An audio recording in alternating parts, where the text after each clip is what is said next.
This program features live coverage of an African safari and may include animal kills and carcasses. Viewer discretion is advised.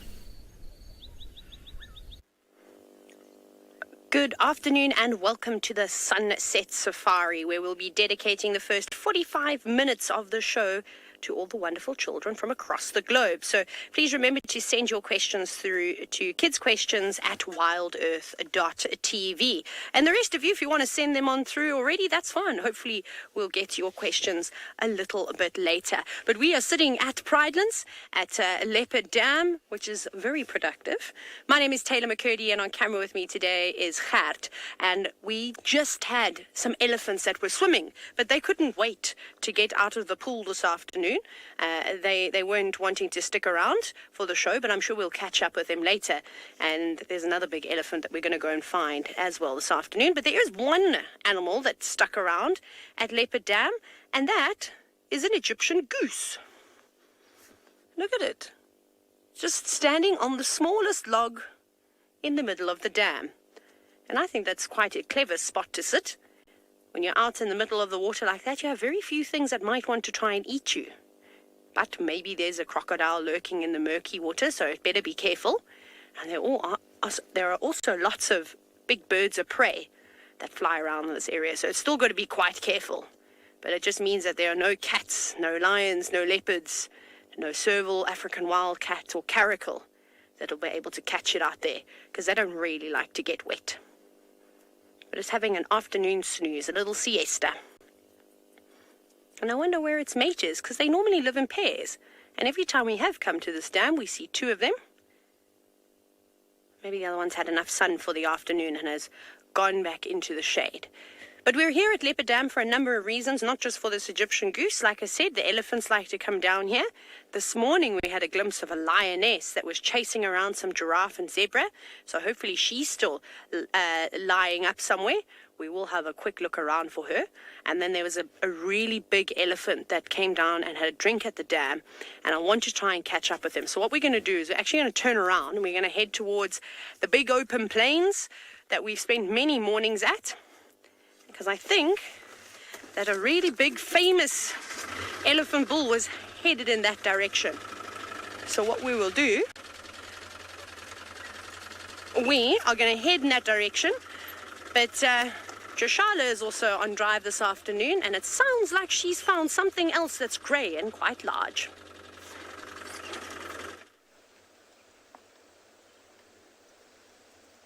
Yes, I am, and we've managed to find some elephants. They're not very close to the road, so obstructed by a few trees. But I'm pretty happy to start off drive with some ellies. For me, that's good luck, I think. This is quite a big cow. She's got a youngster just tucking its trunk underneath there.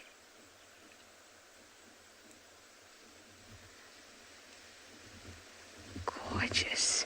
Now I'm actually going to sit here for a little while and hope that they'll walk through this way, because they seem to be heading in the direction of the car. But like I said, they're still quite into that bush.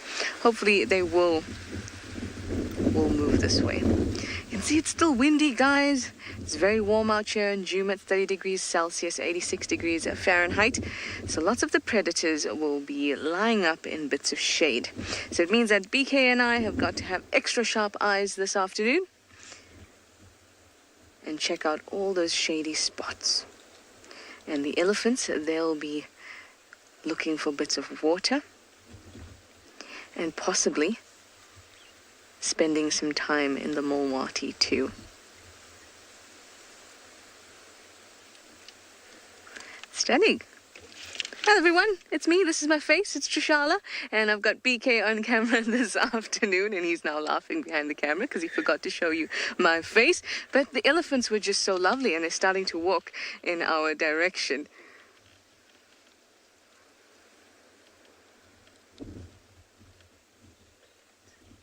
Now, welcome aboard all the kiddies. I'm sure you know how to send through your questions.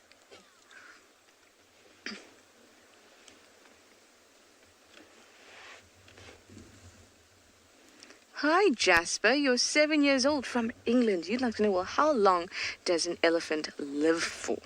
An elephant's a very large creature, and large creatures tend to live for quite a while. In fact, elephants can live anything between 50 and 70 years. 60 is about the average.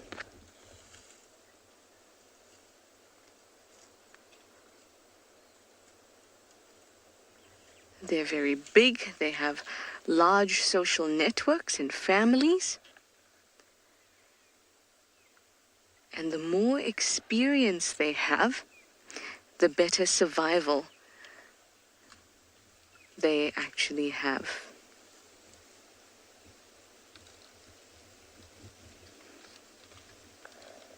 Oh, Sienna, you're 7 years old and you're from the UK. You'd like to know how big are elephants compared to humans? Well, Sienna, I'll compare the elephant to me. So I am a human, as you may know, and I am about 1.58 centimeters tall. That's not very tall at all, to be honest. But I'm happy with my height. That's a side issue. Anyway, I weigh about 48, let's say 50 kgs. An elephant weighs, a fully grown elephant, so I'm an adult elephant, adult cow, is about 3 meters tall, about 2.5 to 3 meters tall. That's double my height when she's fully grown. And her weight is about 3 to 4 tons. That's thousands, so 3 to 4,000 kgs. That's many, many more kgs than I weigh. Remember, they're the largest land mammal.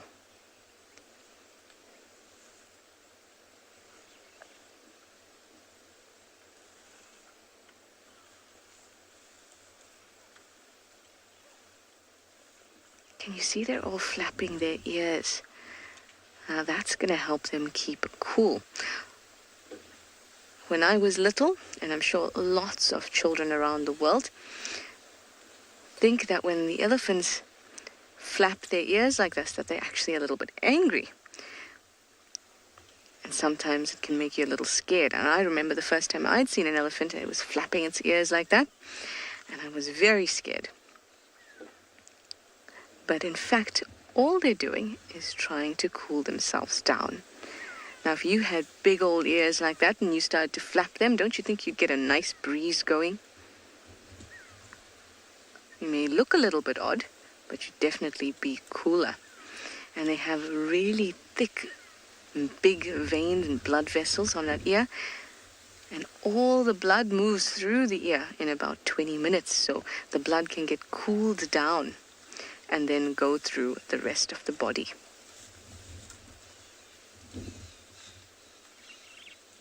When they're cold, those ears are stuck against their body and they won't be opening them out like this.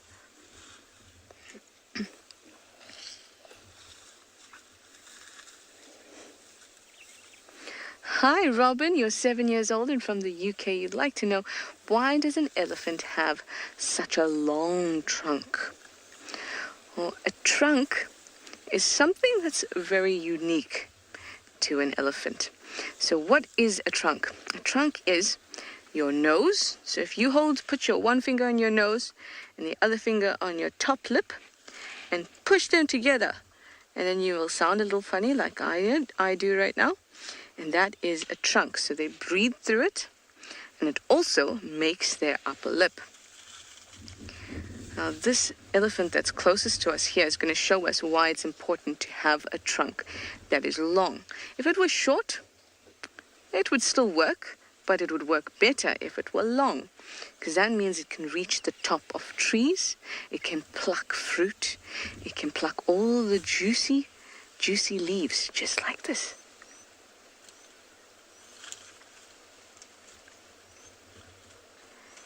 And the trunk is not just a floppy thing that it has no control of. It has very much control over it, almost like your arm. And at the end of it, it's got two things that look like fingers to grab with.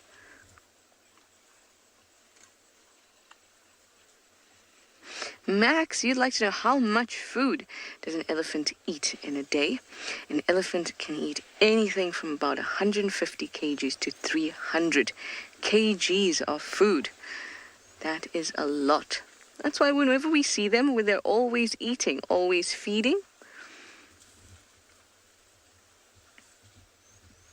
And of course, if they're eating that much, it means that they are also pooing that much. And that's why you see elephant dung all over the place.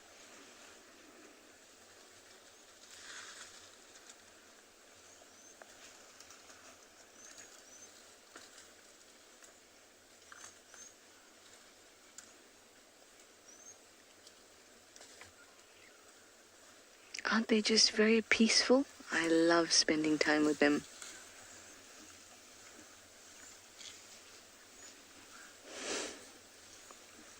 Hi, Harriet.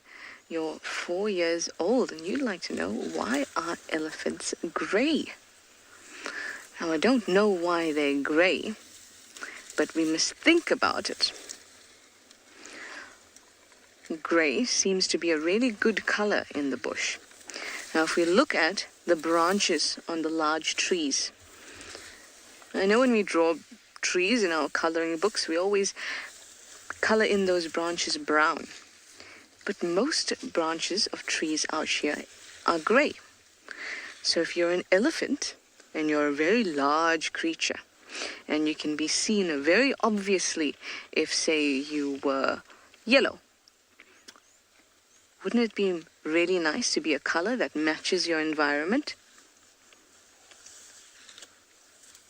And grey would be a good color for that. Out of all the colors that you could wear out in the bush to blend in and to camouflage, I think grey is the best one. That's why I think that elephants really have got it down.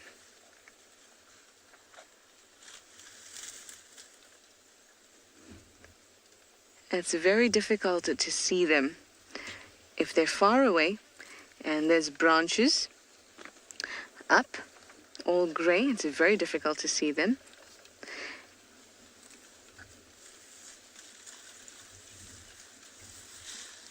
Hi, Joshua. You'd like to know, what is the biggest animal out here? You're looking right at it. The elephant is the largest animal we have out here. In fact, it's the largest animal on land, period.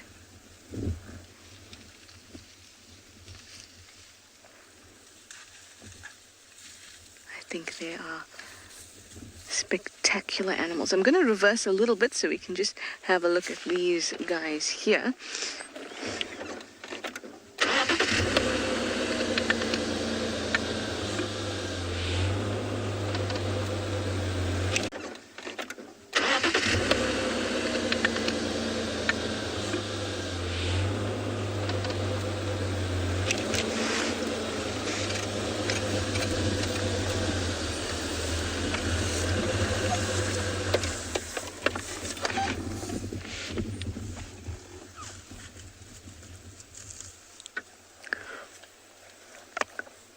Hi, Harriet. You're 4 years old, and you wanted to know, why do they flap their ears?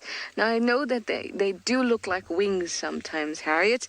Maybe that's why you asked like that, and I think they do look like wings sometimes. Sometimes it looks like they could flap so hard they could just lift off, but those are, in fact, it's large ears, and they're flapping like that so that they can keep cool. Like if you had two big fans, like the Chinese type fans, and you started to flap it near your face, it would create a lot of air, and then that air flows over the ears where the skin is very, very thin, and so it can cool down the elephant's body.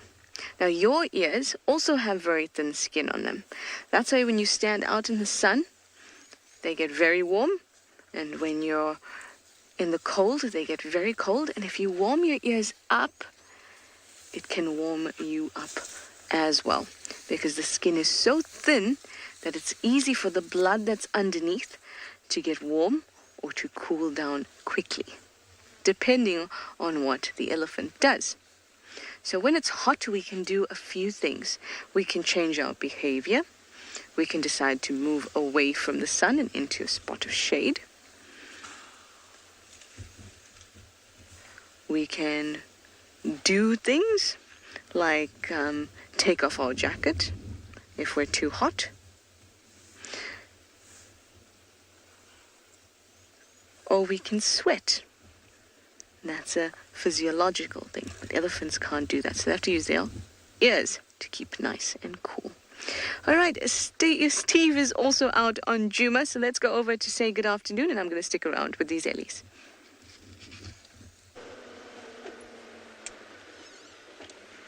Good afternoon, boys and girls, and welcome to my vehicle. My name is Steve, joined by Darcy Donkhammer, and we're very excited to have you with us.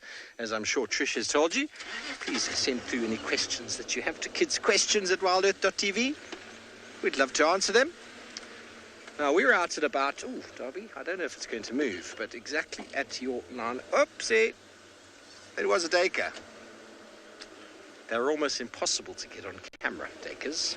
It's a small antelope. It's one of our leopard's favorite meals. Okay, well, while we go and figure out what we're going to get up to this afternoon, let's send you over to Tailored Pridelands, who's got a big elephant ball.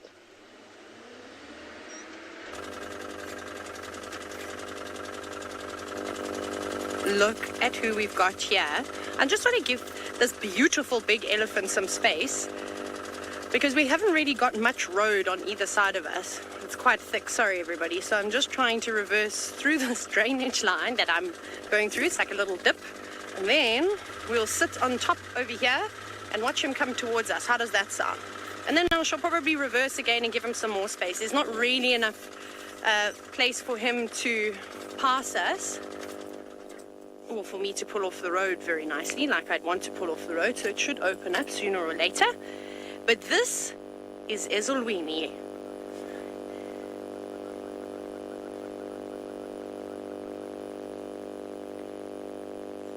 Now, young Robin, hello boy. This is a gentle giant, this elephant. So like I said, he's got a name. He's one of the most famous elephants of the Greater Kruger. Sometimes, yes, you do get nervous of the animals coming so close. I'm going to probably not look at you very much because I do need to focus on reversing. Like I said, it's quite nice to have him walking towards us, but I don't have any place to pull off right now. He's going to do a shortcut here. That's fantastic. So you have to be very careful, Robin. You need to have a healthy respect for the animals, and you don't need to get close to them all the time. This is a gentle giant, this elephant, and he's known to come right up to the cars. So we don't have to be scared of him. But because I didn't have enough space on the road, I thought that it would be nice for an elephant of this side, and he's been on this earth for a very long time, that he gets right of way. Well, all the animals get the right of way. But look at his huge tusks. He's enormous. Robin, isn't this just the biggest elephant that you've ever seen? He's definitely one of the biggest elephants I've ever seen. And I've been lucky and I've seen lots of them. This is so cool. Now, I'm really excited because he is going towards Leopard Dam, where we started the show. Okay, I'm going to now need to do a maneuver and turn around.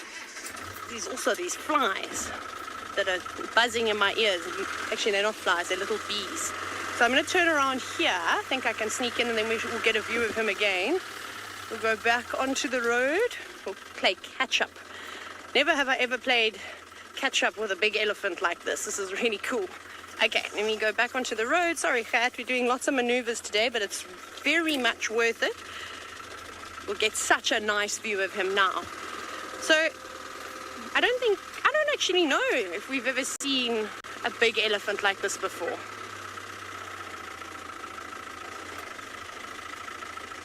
Okay, I'm going to park up here. And we can watch him walk away from us.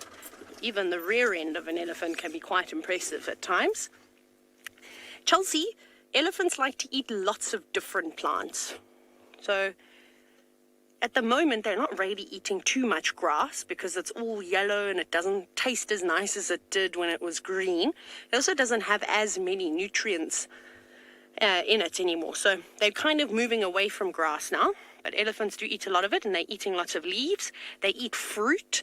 They'll dig up the roots of the trees. If there are any bulbs, they'll eat those too. They literally eat all types of vegetation. So any type of plant, except the really, really poisonous stuff they'll probably keep away from. But we're going to follow Ezulwini towards Leopard Dam, and hopefully he'll swim for us.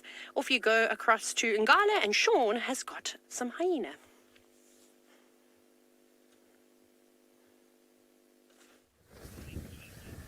Okay, good afternoon everybody. Welcome to our sunset safari here at andBeyond Ngala. We'll get to introductions shortly. You can see what hyena here is just about to disappear into the distance there. So this is a female now. We were just chatting, myself, Sean, and we got OD behind the camera. And we were chatting now. We think that hyena was a female. She had what looked to be swollen teats. So we think she's either heavily pregnant or she is lactating and she already has some cubs. And we're thinking it's very possible that she's heading back towards the den. Now, unfortunately, we don't know of a den inside of there, so we're not going to follow her into that area. You know, maybe tomorrow when we go off on foot we can track into there, but we're not going to drive into there and disturb anything because we're not sure what's actually happening. We're just hypothesizing at the moment. But what we were doing over here before the hyena came along was actually looking at an elephant. Now I know Taylor just had a big tusker. It's very, very cool to see those. Such big tusks, beautiful animals. Ours does not seem to be a tusker, but still a very beautiful looking elephant.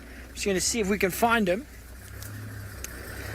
Now you'll notice where we are at the moment, you'll see as we sort of turn off the road here, is a very big open area. So this is what we refer to as Buffalo Flats. That's the name we've given this area. And the elephant was off to our right. Now you'll be surprised. Oh, there he is. Okay, so he hasn't gone too far. Now let's look. We'll go in there. How quickly they disappear. I think it was this morning actually. Steve might have had a herd of elephants at Djuma that just disappeared into the trees. And it's impressive how quickly you can lose a herd of elephants. You know, even though they are such big animals, you give them, like this, look in front of us. There's an elephant, just there. It's maybe 100 meters from us. And there's actually a big one way down there, maybe 700 meters away from us. In the far distance, there's another elephant. But we are not going to that one. That one's actually not on andBeyond Ngala. It is outside of our boundary. Because that tree line just in front of us. Now let's see where we're going to look at this elephant. And OD, you might, I can't go too far.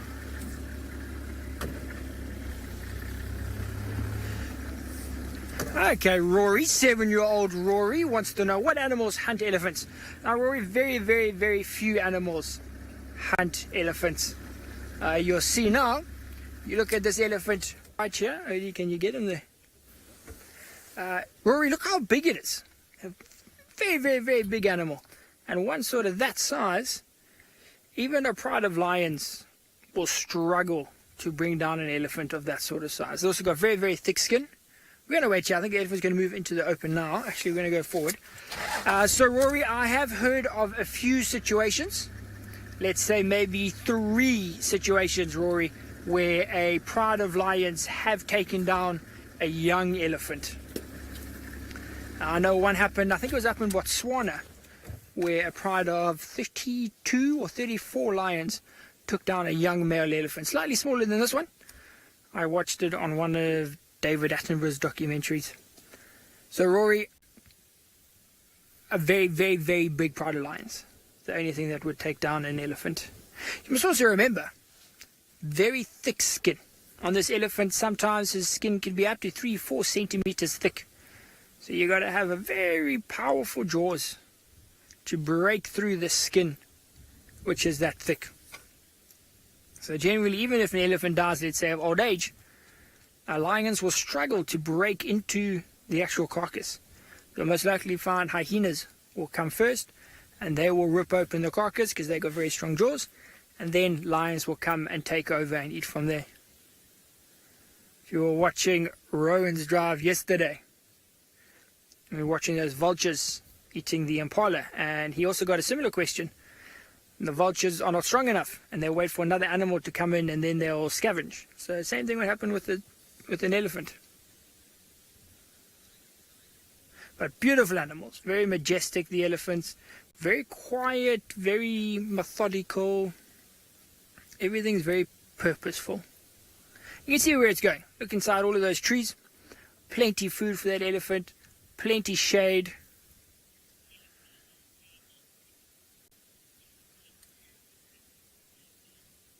Okay, 6-year-old Eloise. Yes, some elephants do sleep standing up. It depends generally on their age. So a lot of the baby elephants, or the young ones, I'd say probably close on 7, 8, 10 years and below, can sleep lying down. They'll just lie down when the herd stops, and they will sleep like that. I have seen one slightly bigger than that elephant disappearing. I have seen a big male lying down and sleeping. But generally, Eloise, the adults, will sleep standing up. They will lean against a tree, lean against a termite mound, and they will just sleep like that. It's a lot of effort for one of these elephants to lie down and stand back up again.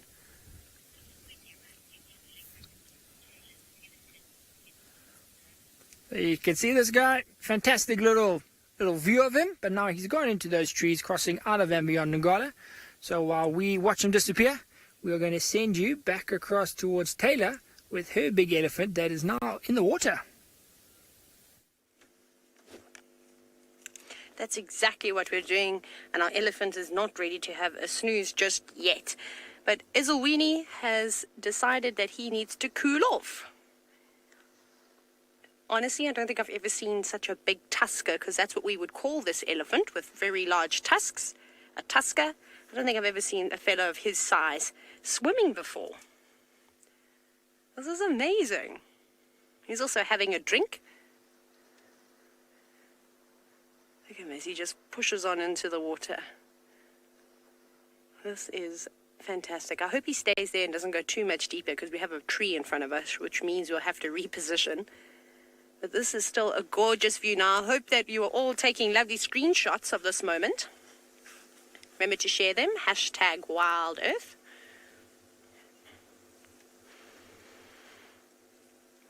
Harriet, what a lovely question. Now, as you've obviously heard, this elephant is called Ezulwini, and I'm not sure how they chose his name, but his name has got an incredible meaning. It means from heaven.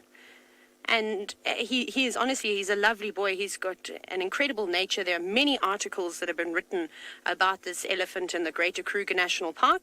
He's a firm favorite amongst all the guides and all the guests that get to see him. So I think they maybe name them after their personalities, maybe something like that.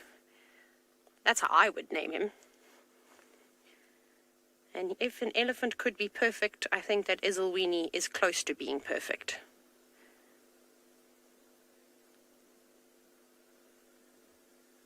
Such a peaceful moment as well. It's very windy today. You can see all the trees blowing in the background.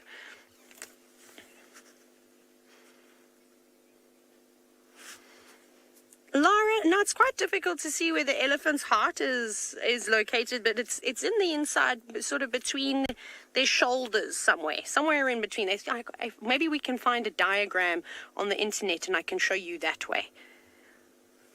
And we can have a look at like that. And I don't know if I'm going to have to move. I don't know how long he's going to stay in this position. We've just got a little sickle bush that you can see on the right-hand side of the screen. That's literally right in front of the vehicle, but maybe he'll push on past it. We'll give him the benefit of the doubt and see if he does move through quite swiftly. Come on, Ezulwini. The light is so nice now and so many people want to see you. Is he going to stay like that? Maybe for just a moment. Right, would you like me to go back? Let me reverse quickly. Sorry, everybody. Ooh, not into the dam. That would be disastrous. I almost went forward there. Okay, there we go. That's a better gap of him. I can see. He doesn't make this dam look very deep at all. Now, another elephant bull that we have been seeing almost every single day, and I saw him. He came to visit us at the eco training camp. He was swimming around in Ndlovu Dam, and he's nowhere near the size of this elephant. If you had to put the two of them together, it would be like Kumo was a dwarf elephant and, well, Ezulwini was a big elephant. That's the size difference, and not just in their body size, but also in their tusk size. But unfortunately, there isn't many of these big elephants left in South Africa.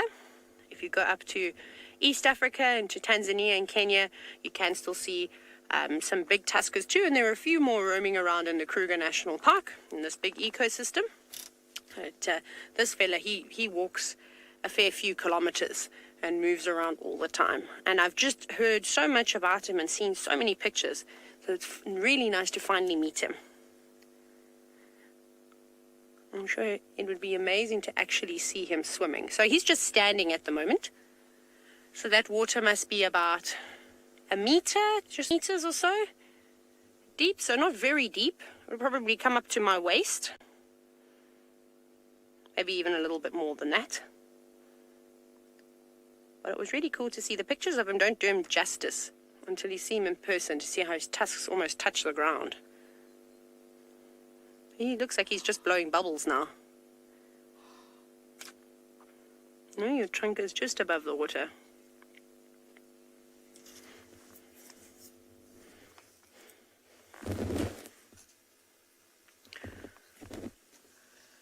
Now, Artan, who's all the way from Saudi Arabia, it's so good to have your question this afternoon.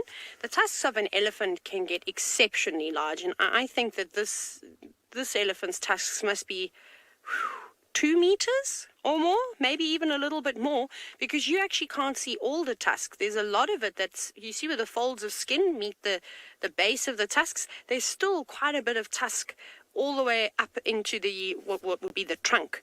So maybe they're even bigger than that, but I don't know if his tusks have been measured before.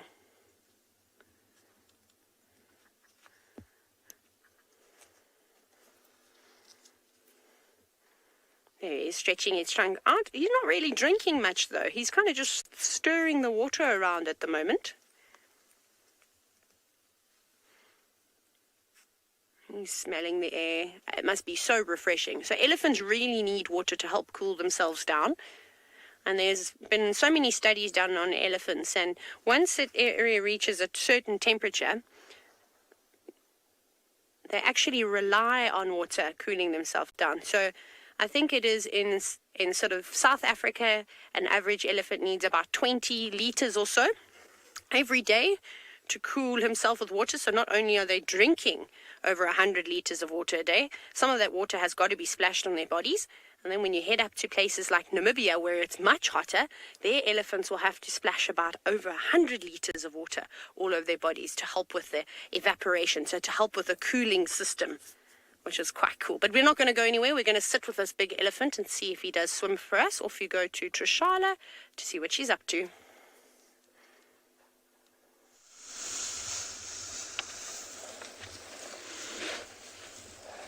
Yes, it is all around. Now, our herd is not very big. There's about 3 large females and 1 very little calf, and the others look like they're about 3, I'd say 2 to 4 years old. I saw one that looked like it was about 3. Smallish herd, very calm, and just enjoying what's still green. The buffalo thorns are still very, very green. But those plants can be quite nasty. They've got thorns all over. But elephants have tough skin. And that tough skin can withstand any punctures from a thorn.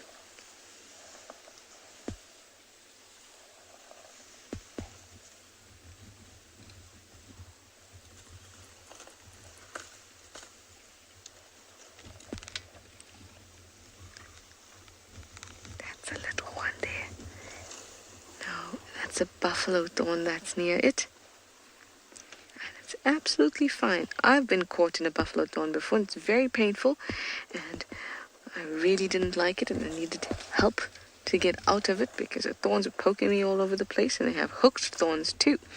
But see, this little Ellie is doing just fine.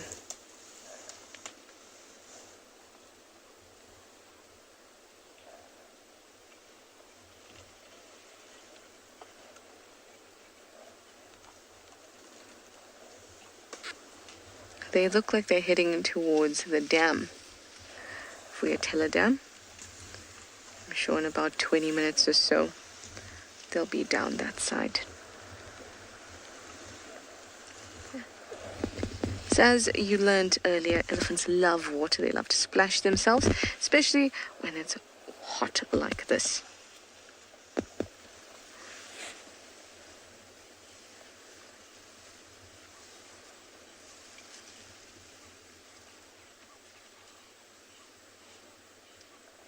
Hi, Max. You'd like to know, how do we get so close to the animals without scaring them? That's a really good question, and I'm glad that you asked it like that, because it's not about whether we get scared by being close to animals, but are we going to scare them? And I think that's really important that you think that way. They're very used to us. So by being used to us and knowing that we're not a threat, because what scares animals? Thinking that something is a threat and they're going to get hurt. If something is not a threat, then they feel comfortable. So with our animals here, they are very used to having vehicles around. So they don't think that we are a threat. And they don't feel that we are a threat. And when they do come too close and we talk to them, and they listen to our voices, because remember, if I was a predator and I was a threat, I'd try to be very quiet and be sneaky. But I'm not. So I want to let them know I'm here and I'm your friend and I'm not a threat. And then eventually they get used to the sound of human voices, sounds of vehicles, and the shape of this vehicle. And then they don't get scared anymore. But sometimes if there's little babies that are not used to the sounds and smells and sights of us yet, then they can get a bit of a shock when we start the vehicle up or anything like that. But as long as they see the adults happy and comfortable, then they become that way too. And there you saw Steve drive by in the background.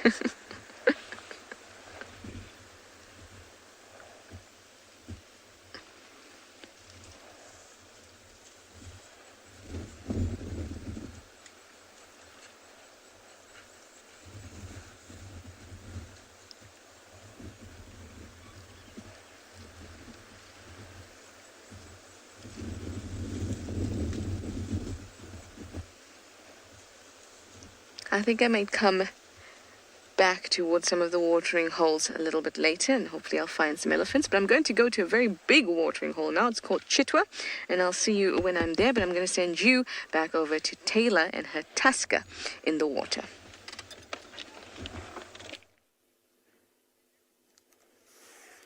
It's us again, and of course, as you can imagine, we haven't moved. We've actually just changed up the angle slightly, and we're sitting quite high up on not the dam wall, but sort of a rise. Look at this view that we have.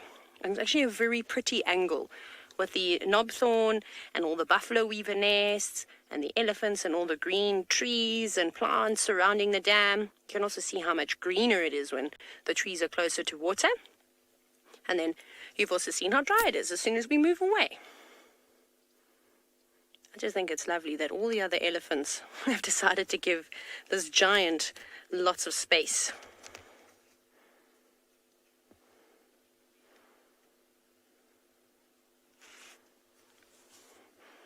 Pranav, all the way from India, yes, elephants can survive with one single tusk.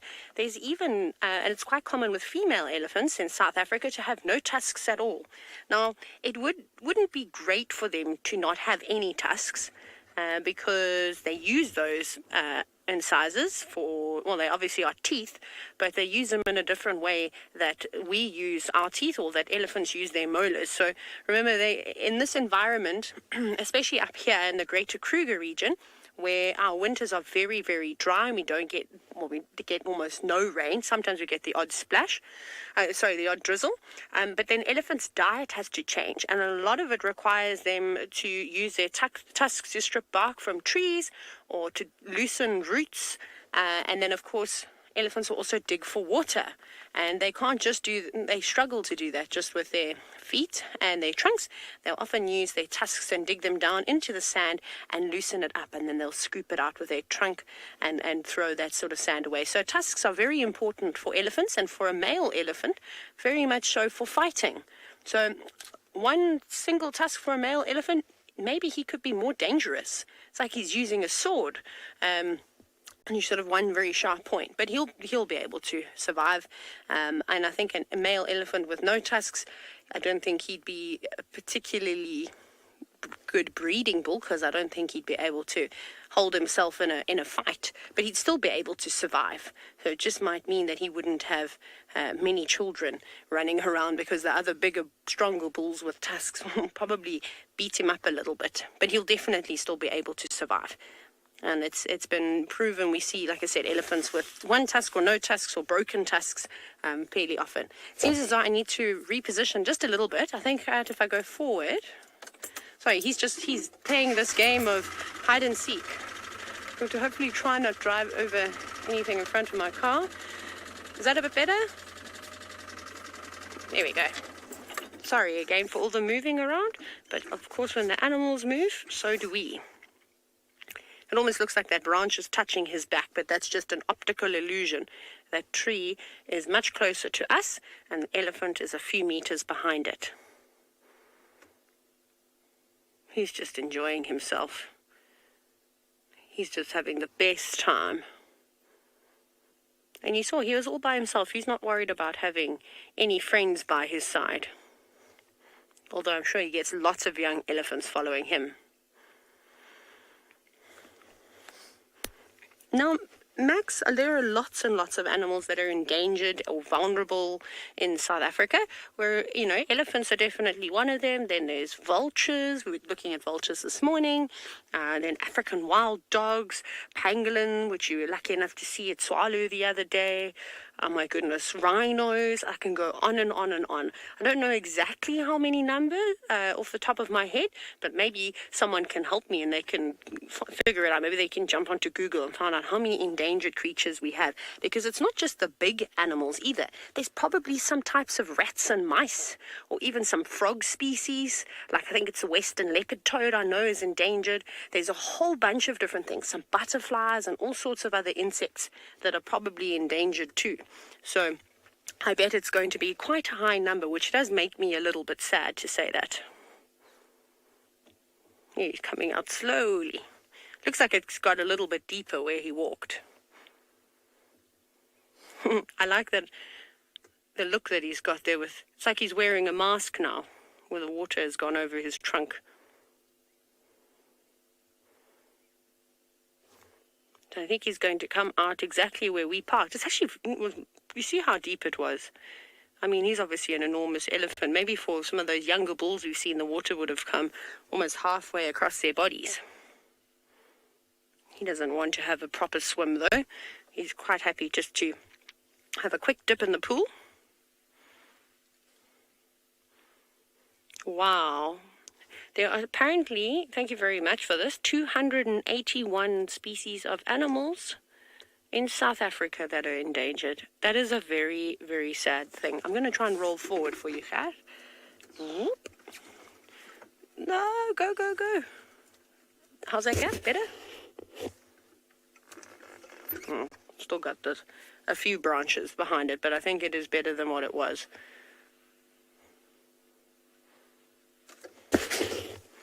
So that's very, very sad to hear. But humans are doing whatever they can, especially in this time, to try and save as many animal species as they can. So that's why it's very important to talk to your friends and your family about these things. I need to reverse now because he's hiding behind all the bushes. My favorite thing to do on safari is to reverse. Should just do safaris backwards all day long. Well, I don't think I'm very good at it.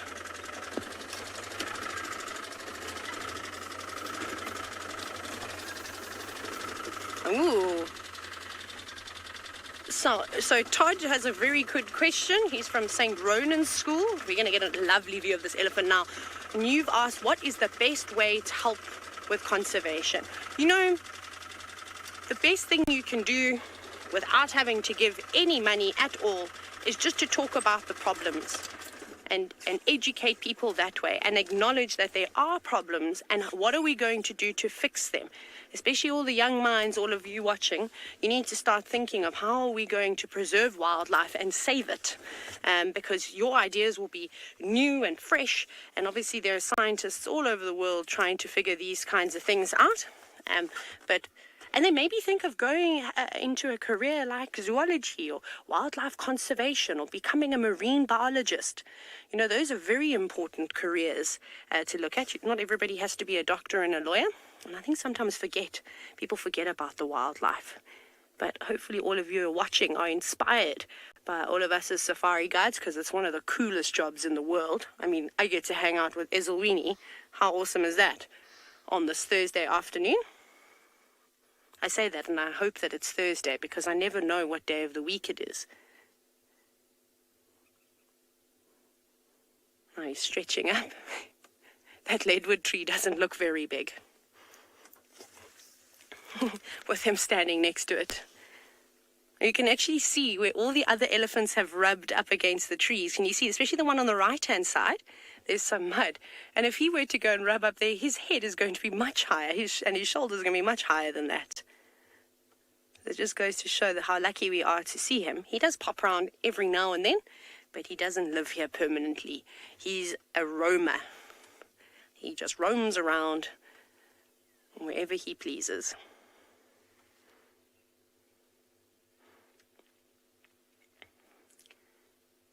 Well, thank you all the lovely children that have joined us for the first 45 minutes of the show, but it has come to an end. But you can still send us your questions. We'd still love to hear from you throughout the drive, and we are ready to take on everyone else's questions now. So just remember to hashtag WildEarth if you are going to be using Twitter, and comment away, of course, on YouTube and the other social media feeds. Wow, he is a real giant, this elephant. Look at that. That is a great size comparison. That's actually really cool to see all that mud scraped up on the tree. I wish he would have rubbed and left a sort of new mark, so we just could have seen exactly how tall he is.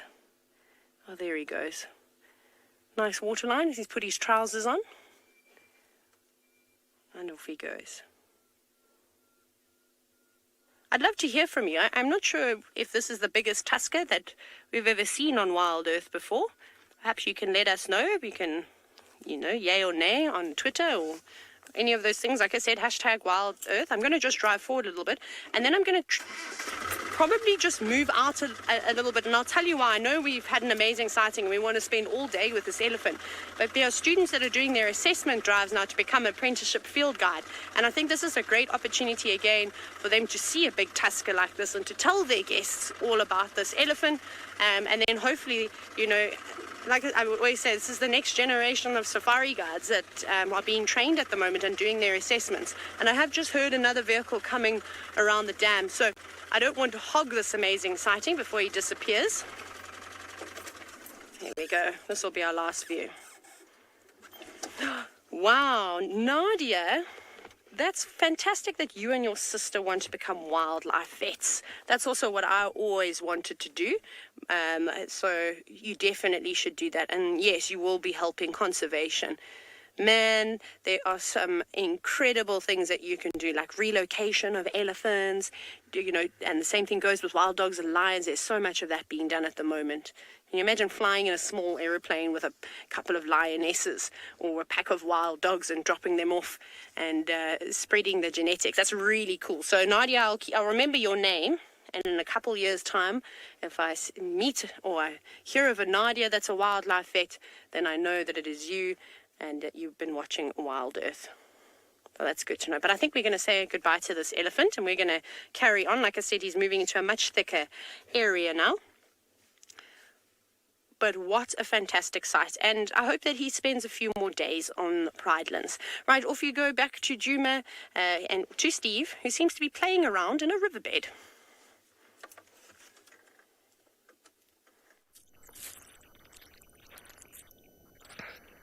Good afternoon once again, everybody, and welcome to the Mulwati drainage system. My name once again is Steve, joined over there by Darisita. And we have been driving around trying to find some tracks. We found tracks of a lioness right now, and you can, not easy to see, but in the vehicle track there's this disturbance, which is quite easy to see in the thing as well, but it's not always easy to see what track it is. But leopard, quite small, lion, much bigger. Remember, the leopard takes up about the size of the knife. This is all the way over there. Bearing in mind the soft sand makes it a lot bigger. But this is definitely a lioness. And it's probably that lioness that stole the food from Thandi the other day. Been trying to figure out where she went to. She went that way. And I have a feeling she met up with the Pride, because yesterday morning there was tracks of majority of the Pride minus cubs came in from the south and went out again. Now we'll just follow this for a little bit. They actually came in, and Chelapan, which is just up here, it's a very nice sort of drinking hole. They went there and then went out again. They did not come back on this morning. So, see what we can do. But we're going to try and put in some more effort to see whereabouts the Queen Thandi has possibly gone to with her cub. We did a bit of work this morning on those tracks,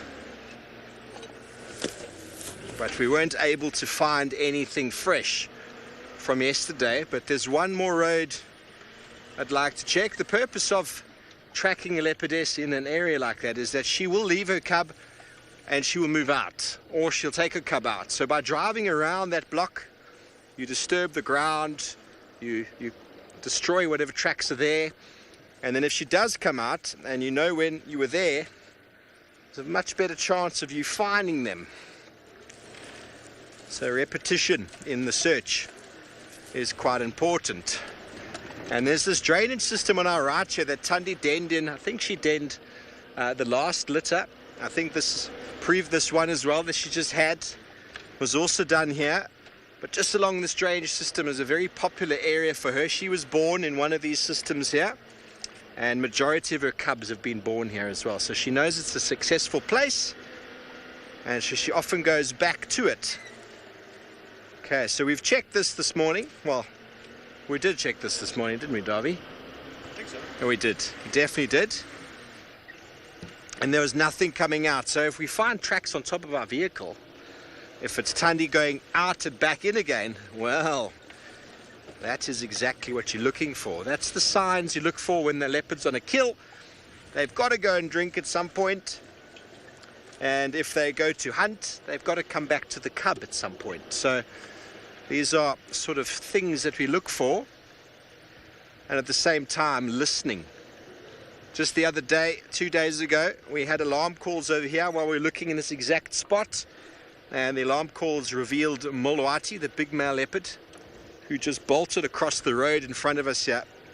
But we weren't able to find him again because, well, he's not that relaxed.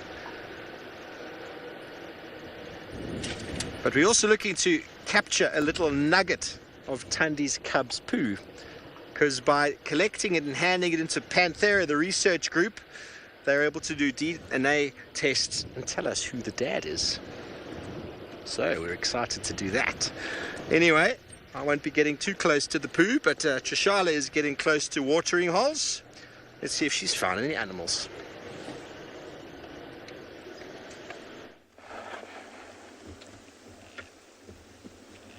I am getting close to the watering hole, and interestingly, there is a set of lion tracks around here. I'm going to show you one. Hopefully you'll be able to see it. It's for a female.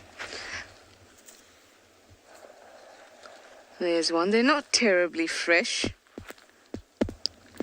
And like Steve was explaining to you, it's important for the tracks to be on top of other tracks. Now, this one is on top of other tracks, but it's not on top of vehicle tracks because the vehicle tracks are on the side of it. And can you see that lots of debris has fallen into the track? It's not as fresh as it could be. I would say probably a day old or an evening at least. But there has been a lone lioness hanging about, so it could be her. Unfortunately, this does lead straight to our southern boundary, and if she did want to join the rest of the Nkuhumas, that would be the way to do it. It's been a while since someone drove here because there's just antelope walking all over the place.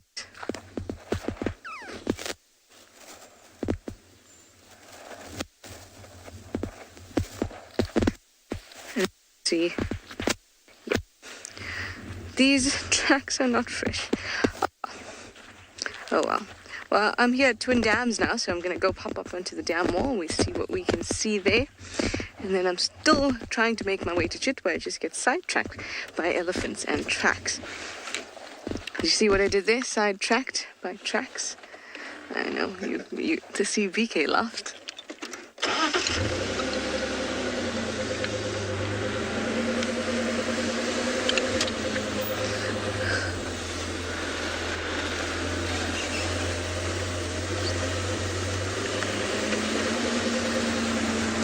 Hi, Felicity.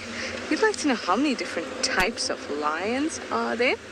There are different subspecies of lion. Subspecies is when you get a species, like a lion is a Panthera leo, and then you get other animals that are pretty much the same, but they may be a distinct population. So they're Panthera leo that only lives in Asia, or Panthera leo that only lives in North Africa. But it's the same species, they're just subspecies. And then we do get those types. So here we have Panthera, well, it's always going to be Panthera leo. But sometimes there's an extra bit added in the end, which tells you a different subpopulation or different population of the same animal that we call a subspecies, excuse me. There are about 3 subspecies, if I remember correctly.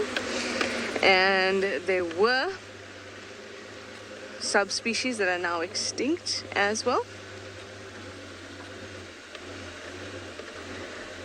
But mostly they are all the same, Panthera leo.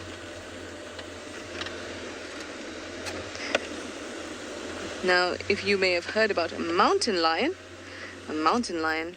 is not a lion. It's just called that. Just like the family or group of cats called leopard cats are not leopards. The naming is just fun, isn't it?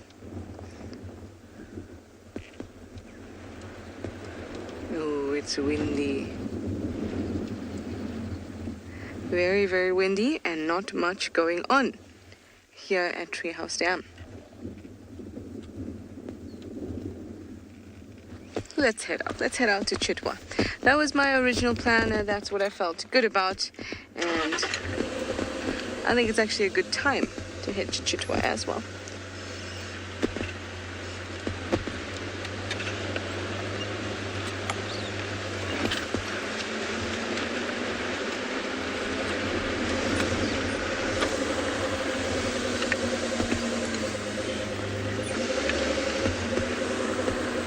Maybe we'll have a look at the junction there to see if the lioness crosses straight out.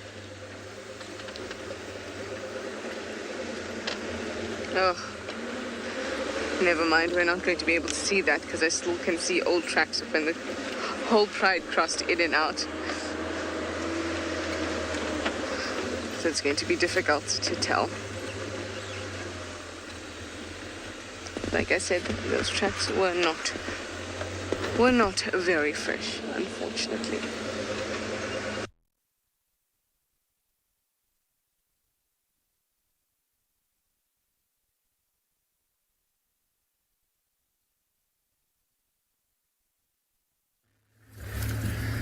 Okay, welcome back. So we left that elephant as he walked into the trees there. Now we've been driving around looking. So we drove next to the river, hoping to see maybe some more elephants, buffalo, giraffe. We had tracks of a leopard, what we believed to have been the Ngala female, because it was quite a small track, definitely a female track, and that area is within her territory. But unfortunately, that did not go as planned. Like Trishala's tracks, just not fresh, not really worth following. They could be very far away. So instead, we have come back towards the central parts. We're going to hit some nice big open areas. Have a look there with the weather being so hot for now. You know, we expected most of the animals to be off in the shade, so around the outskirts of a big clearing, because they still want to feed. So they'll be around the outskirts of a clearing, somewhat similar to where you're going to see us go now. And then, because in about, what's the time, 4 o'clock, give it another 40 minutes, 45 minutes, and sun starts to set, temperature drops a lot, and then you'll see a lot of those animals coming out into these open areas, trying to get the last little bit of warmth, like we saw with the lions this morning, sitting out in the open, just trying to warm up. So now the animals will be doing the same thing, because they know it's going to be a very cold night. Very cold night. If you have a look, you can see the sky. See not too many clouds happening, which means there's nothing to trap in the heat. So you've got a lot of heat that you're losing overnight, making it very, very cold for the animals. And yes, that is smoke in the distance. That is coming off of our eastern boundary. It's not on andBeyond in Ngala, but I believe it is a planned and controlled thing, not something we do. I don't know much about it. I just know that it is not on our reserve, which is good for us. But now, if some of you were watching many weeks back,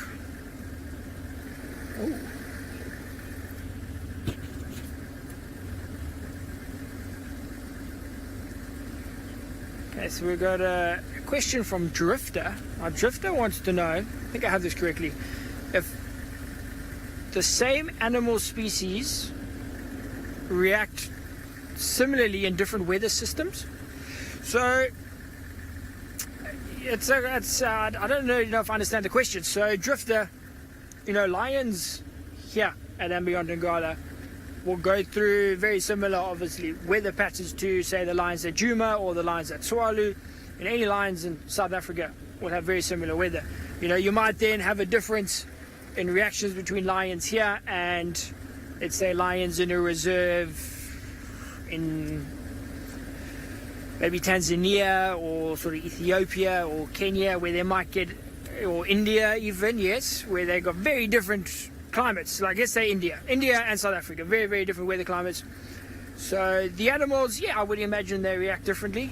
To what extent, it's not like they're going to, India gets very, very hot. It's not like they're going to shed their fur. It's not like in winter they're going to grow extra fur, anything like that.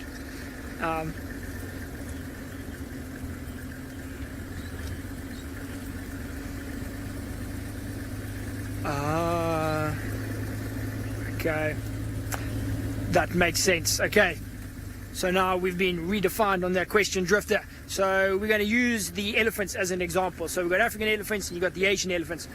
Now there's the elephants that live in India, and have they adapted over years different coping mechanisms for the weather? Now, for sure, you look at the African elephant, it's much, much darker. Skin's a lot grayer, where the sort of Asian Indian elephant, they got much sort of pinker skin. They've also got a bit more hair. I don't think the hair really helps, but they got that pinker skin here, with the African elephants much, much darker. There must be a reason for that. There must be some sort of adaptive difference for that skin color. The ears also very, very different. The African elephants, very big ears, they cool down with all of that. So definitely animals will adapt differences when you look at it like that with the elephants. Drifter, for sure. There's probably a lot more in depth that you can go in that. Unfortunately, I can't go there with you at the moment. I'll have to do some of my own research to go into the exact adaptations, or more adaptations than what I mentioned. But it's a very good question, Drifter. There's definitely things like that.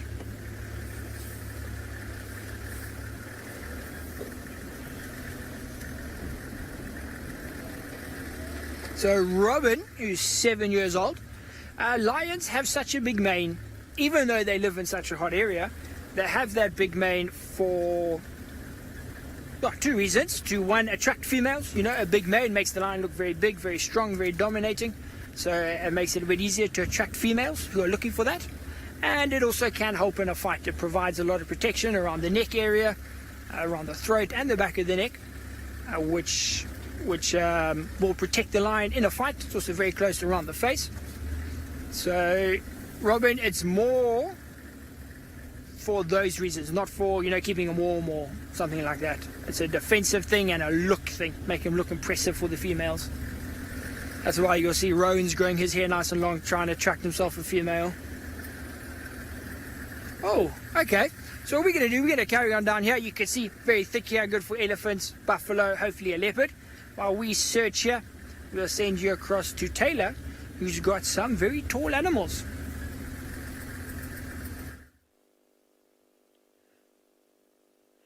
We've actually got more than 2 tall characters, but sure, that's a mouthful of words. We're actually with the same group of giraffe that we saw yesterday that were looking at something behind us. So I'm hoping that these giraffe are going to stare at something in the form of a lion sooner rather than later.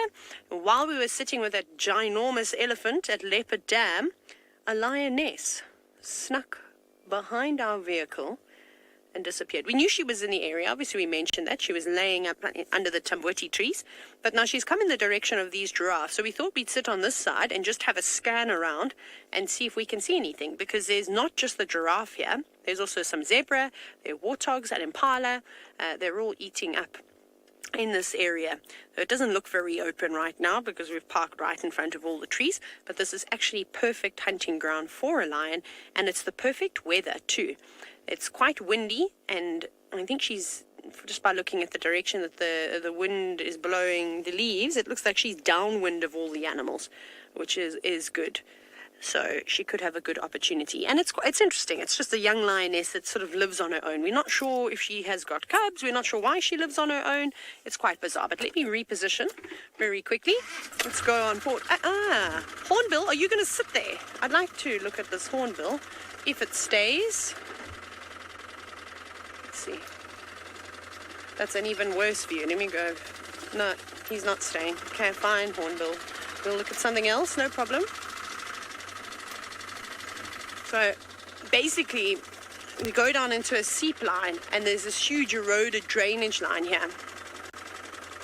And very nice for that lioness. She can just sort of sit and wait. We'll have one last look at the giraffe before they disappear. But essentially, where those giraffe are sort of walking now, they're going straight towards, like I said, this eroded section.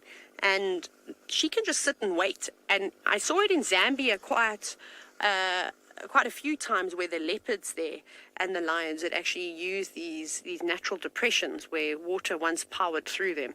And will sit and wait for prey species to come to the edge of them. And they don't really have to do much stalking then. They just sort of sit and wait. So it's almost an energy efficient way of hunting and waiting. And then as soon as they come close to the edge, they burst out and surprise the animal. And a giraffe is no strange meal for a lion. One lioness on her own, a little bit on the tricky side. But there they go. They also might be going down to Leopard Dam now to have a drink. I'm going to try and reverse. I do apologize. I've just bumped into all the students doing their assessments. We're going to move out of this area. I think we'll probably not go that way. I shall turn us around. What I do want to go and do is, those vultures, if you did watch this morning's sunrise safari, I had some vultures sitting in trees, and then we had the vulture on the nest. It seems like further into the bushes, we didn't stay there for very long, but a little bit further in, a couple of 100 meters into that block, there was an impala kill. There was a carcass that was there. That must have happened yesterday afternoon, because vultures obviously don't fly around at nighttime, and we were there fairly early in the morning. I don't think they would have had enough time to find that carcass. So we think that the wild dogs are around. So I might change my plan. Let's head to the southeastern section of the reserve and see if we can't find those painted dogs. Off you go to Tswalu, who's at one of my favorite dams in the whole wide world.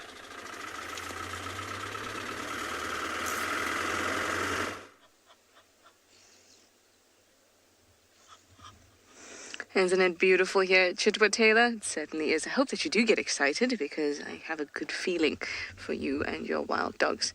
Now here we have an African fish eagle. One of the most brilliant sounds of the bush when this guy calls. I hope that we'll be lucky to hear it. Now there was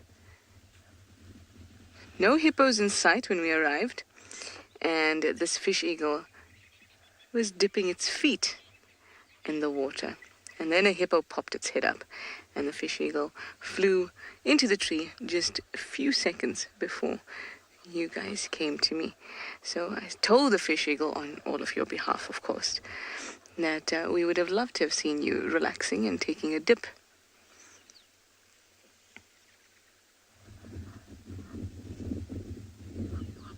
It didn't respond, as you would imagine. Lots of sounds. You can hear Egyptian geese.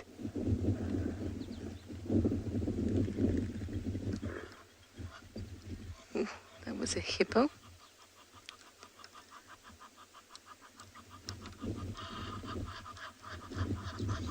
Doesn't that sound like a car trying to start, an old car? That's an Egyptian goose.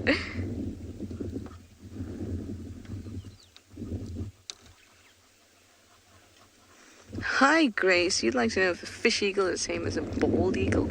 It is not a bald eagle. It's from the Americas. A fish eagle is an African species.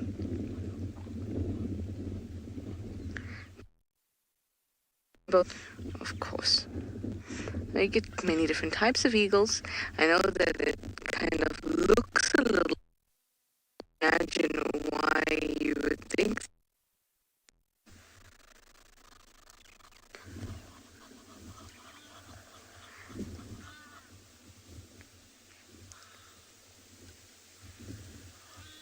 But they are from different places. Now, a bald eagle is quite a large bird. It's about 6 kgs or so. And a fish eagle is about 2.5 kgs. There's a big size difference there. But they do look very, very similar.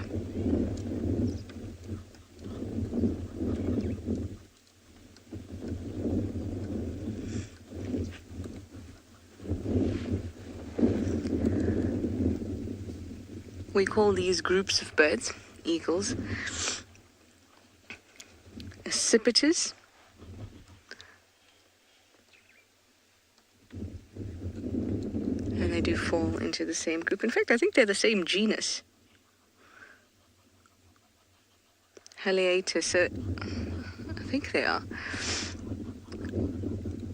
You can correct me, but I'm quite sure they're of the same genus.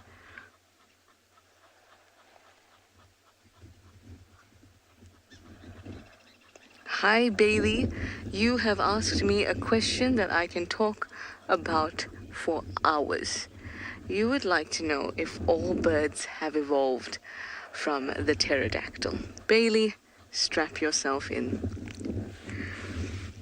No birds evolved from pterodactyls. In fact, the word pterodactyl is not even really a true thing or not true species. You're looking for the word pterosaur. Those are birds, dinosaurs that would fly. No birds originated from pterosaurs. All birds descend from small dinosaurs that eventually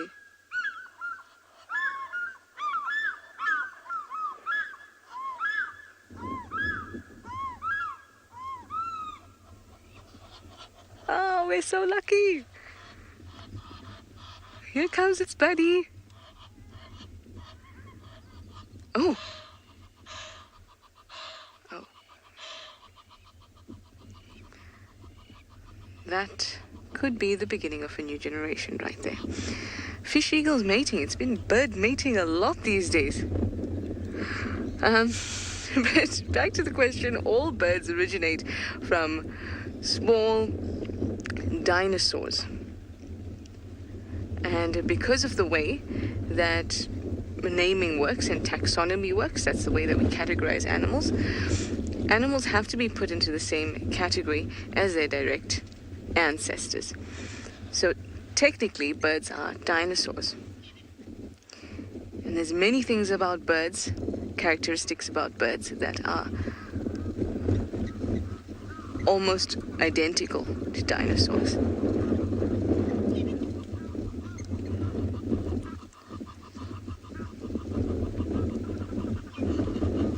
The feathers, in fact, dinosaurs were also known to regulate their body temperature, so not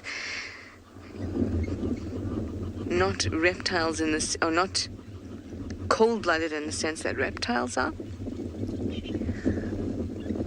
But to some extent, they could control their body temperature. They most likely had feathers. And feathers evolved from scales. So that's another link to think about when you think about dinosaurs and birds. But it's important to note that birds did not evolve from pterosaurs or pterodactyls. Pterodactyl was just a word that was used when many dinosaur fossils were found.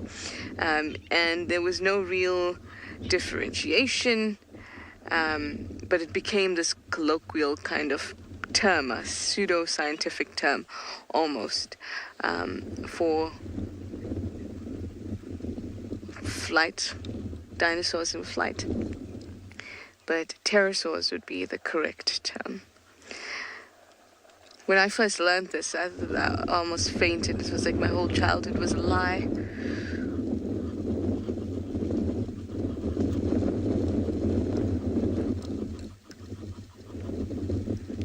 So we are looking at many different.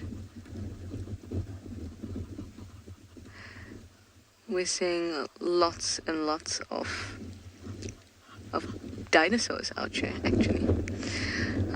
Kind of. Rebecca just gave me a really cool analogy. She asked if a pterodactyl is like saying an airplane but not saying SAA or Air France or whatever.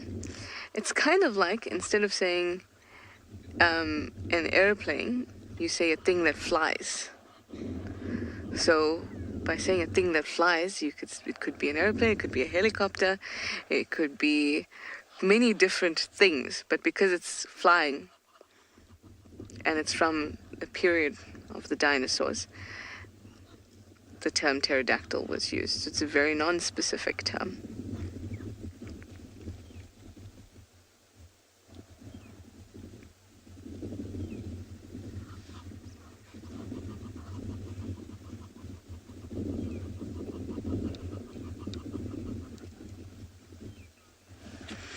Safari lover. Oh, look at it. When I said safari lover, it's like the two lovers that are on this branch looked at each other longingly almost. You'd like to know if this bird actually migrates. Now, this is basically a common resident. We see it and it's local. And they're largely sedentary. They stay in one area and they don't need to migrate.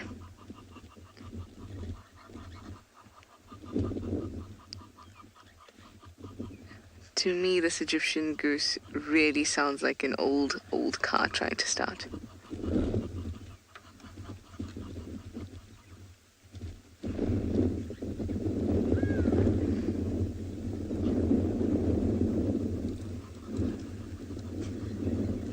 Aww, you can't hear the goose. That's a shame.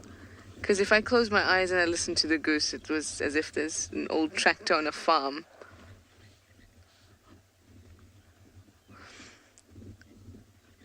Like when a car doesn't have like the battery's dying. That's how it sounds.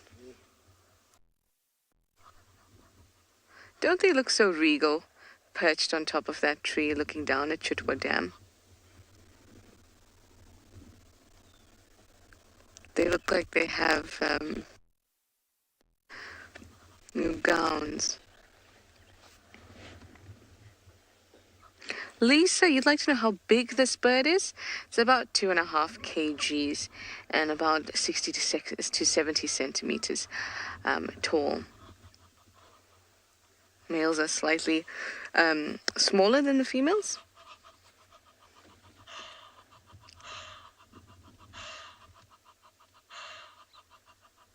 But the size difference is not really noticeable if it's not up close.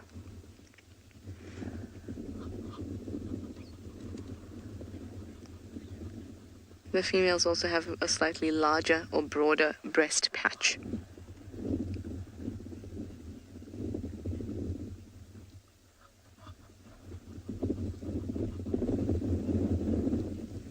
I want to get them little graduation caps. They look so awesome like this.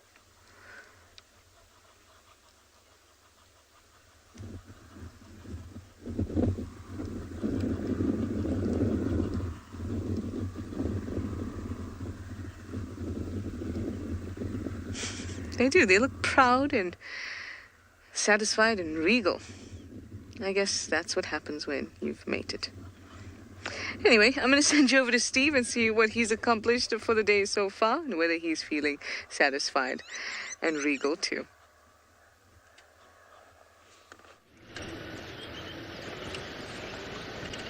Thanks, Trish. I'm not sure if you're being cheeky or not, but we have accomplished not too much. We've done some searching. We heard some Franklin's alarm calling. And where's this bird? You hear it? Ooh, he's gone. That was a very nice white-browed robin chat, right-throated, I think, robin chat. See if we can get him for you. Do you see him, Davy? I can hear him. I think it is a white-throated robin chat. It's being very vocal.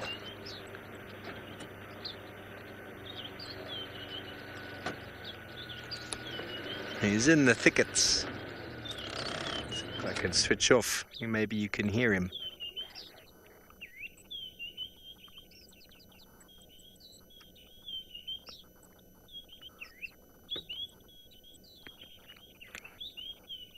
One of my favorite pastimes, birding.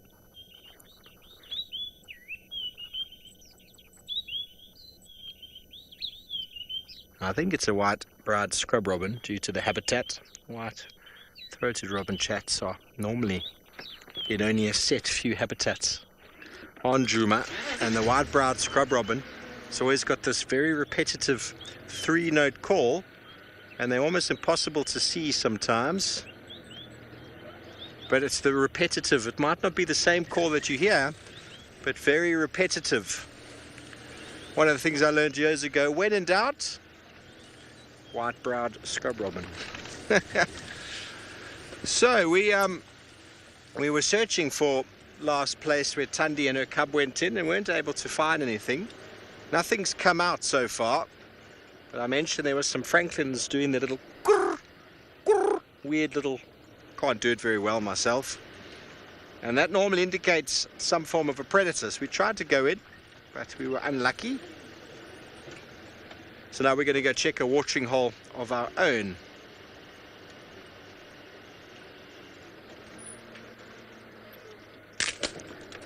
Rowan, you want to know how many different types of animals there are in our park? Well, with the varied locations that we're able to bring you, there's plenty more animals.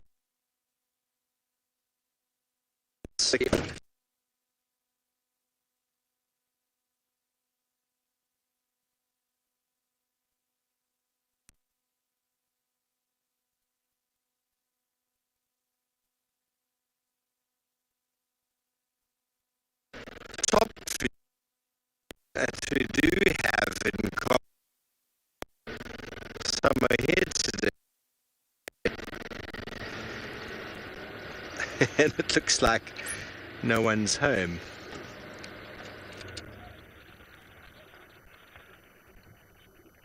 Sorry about any technical glitch with you, everybody. We've got a little grebe.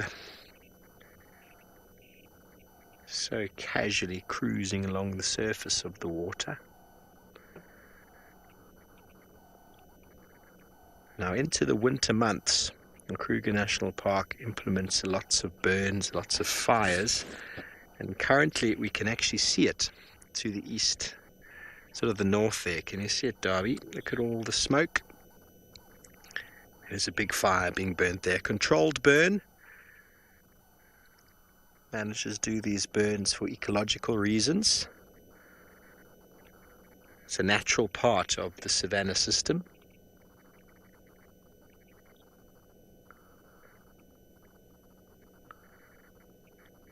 Many of the plants have adapted to fire out here.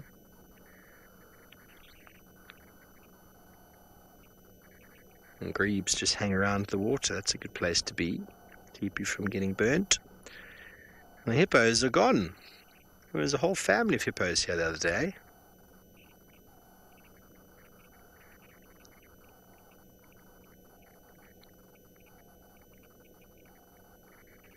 But a good place to check.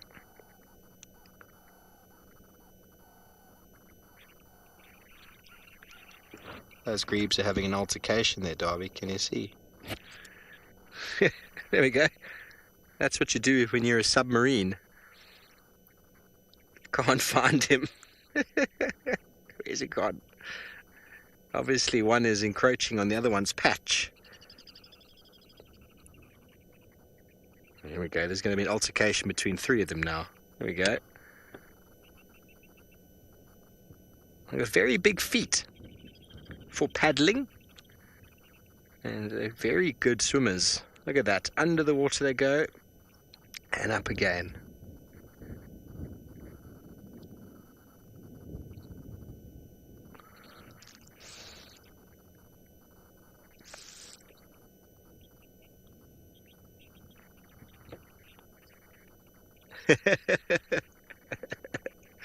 Tex wants to know, will they ever fight to the death? Well, Tex, birds are equipped with some of the most remarkable tools that are quite deadly. Their beaks are quite sharp. Some of them have got claws. And, you know, if birds wanted to fight to the death, they easily could, but they generally don't. Many fights that you find out in nature generally aren't designed to go to the death. They're designed to pick a winner, and the loser moves off. But when certain contestants are very, very evenly matched in regards to mammals specifically, well, then their fight can often lead to injury, which can lead to death. But you don't often see birds getting to such a degree that they kill each other. They just shame the other one and dominate the other one, and then that seems to be the end of it. For the most part. Most birds actually determine their dominance through an amazing vocal song.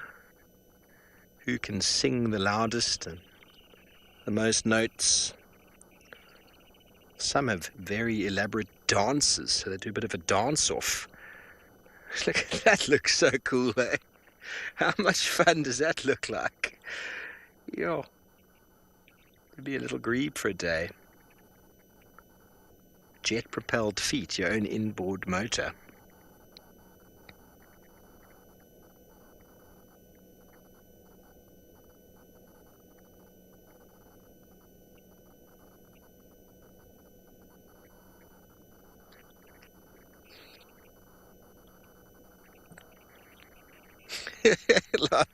Larson, I have absolutely no idea.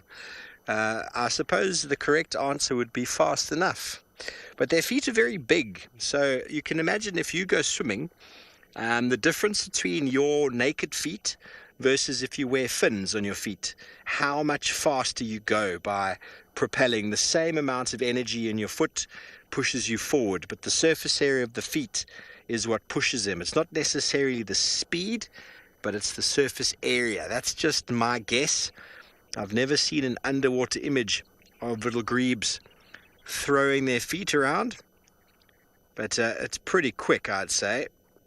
But you can only go so quick. I don't think it can be like the cartoons where you see legs disappearing in a circle as they move in rapid succession.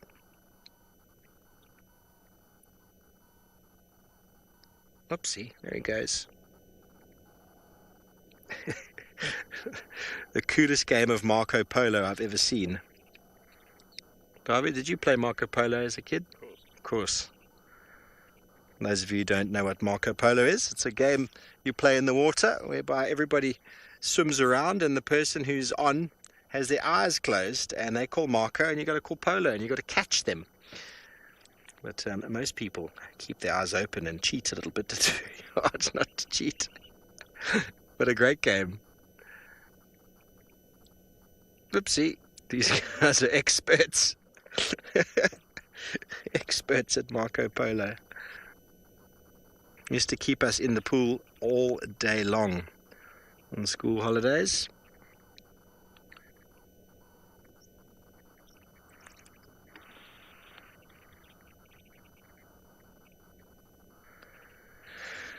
Very good. Well, I think we're going to be sending you straight over to Tricia and Chitwa, who's at another watering hole, and she's got a magnificent antelope.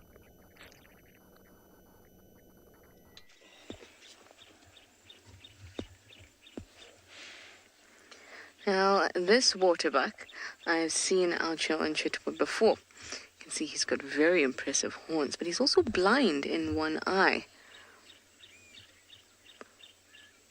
That's the right eye there, can you see? It's very, very obvious. Hello, beauty. How are you doing with one blind eye? Very good, obviously, because he's healthy. Seen him around in my last stint.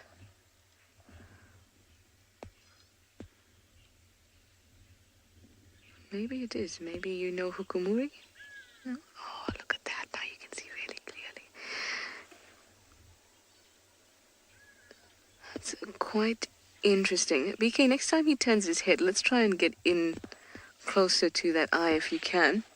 No? I don't look at it. Okay.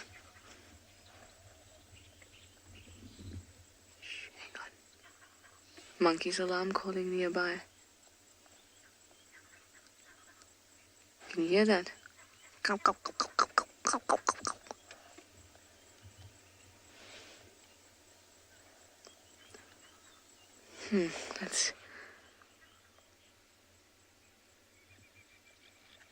Let's go and have a look.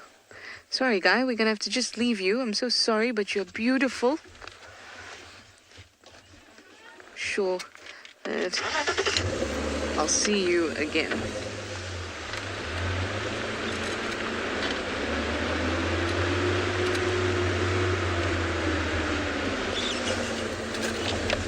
That cloudiness that you see in his eye,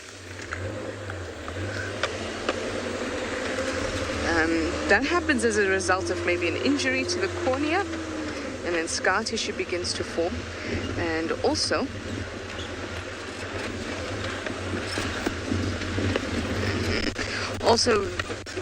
your eye does lots of gas exchange.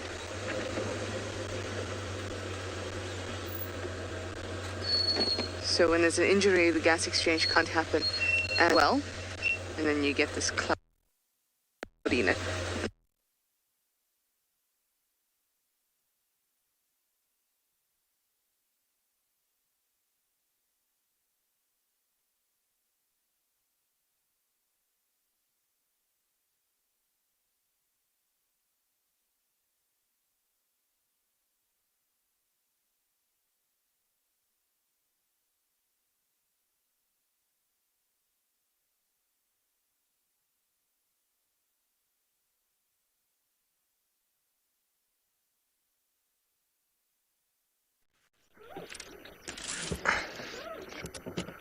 Sorry about that, everybody. Not quite sure what's happened with Trish there. We were just about to move off from the dam, but let's have another little look, shall we? These grebes are still having a real go at each other. Last year there were no grebes in this dam, And after the rain, this watering hole filled up. A grebe moved in very quickly. And since I've been back, I've noticed, I mean, how many? I've counted at least 6, 7 on this watering hole. All trying to dominate their patch. Have a look at this one. It's got something there, Darby. He's made a kill live on camera, everybody. He's got, what is that? It's a fish. Wowza. He caught himself a fish. He's obviously killed it. Now he's trying to swallow. Let's see if it happens. I have no idea what fish it is. Oh, it's a frog. I can't tell. Does it look like a fish or frog, Davy? Can't see. I think it's got legs, eh? Looks like a frog. Poor little froggy. Oh, there we go. That's one thing I used to tell all my guides when I was training them, is there's only so much you can learn in a book, but the real experience is what you see. Now all of you out there know for a fact that little grebes eat frogs. Here we go. Don't have to go oh, look at that. I think this is a French grebe. Frog's legs. Still, no, that's a bit too big. Some of these frogs have actually got some chemicals on them that many birds, you'll actually notice, will try to wash off. Chemicals exuded, obviously, to prevent them from being killed or eaten. But birds take it to the next level and just rinse them. Just rinse your food before. Oh, here we go. Oh. That was a satisfying little open mouth at the end there, wasn't it? Now that goes into the crop, everybody, a little storage sort of unit below the throat, where birds keep their food before going into a gizzard. A gizzard is a muscular sort of chamber where the breakdown or the crushing of food happens. Bear in mind, birds don't have teeth. So they swallow their food whole, and many of them will have stones inside a muscular gizzard that has a muscular action of crushing and breaking the food before going in to the body for digestion. But the crop serves as another purpose, especially for feeding parents, in that they can store food there and take it back to the chicks, and they can regurgitate it whole for the chicks rather than regurgitating an organism filled with stomach acid. It's not essentially regurgitated, it's just being brought out of the pocket. The crop, which is just underneath the esophagus.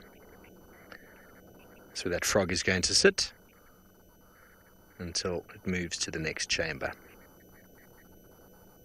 Well, you saw it live here, everybody. Buffelshoek watering hole where the grebes are rampant, and the frogs are better beware.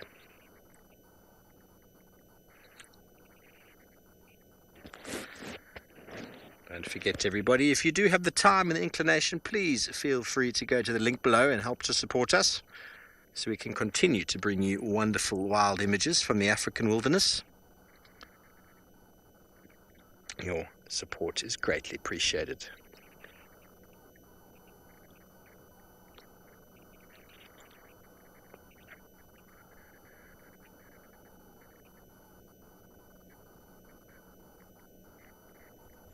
We shall. Let's just absorb the noises and let Darby do his work.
Dove wants to know if all the chicks are still here. Dove, I'm really not sure. A couple of the little grebes here look a little young, a little immature. I don't know how many chicks there were. James was very into his little grebes while I've been away. I don't know how many there were, but they've definitely multiplied.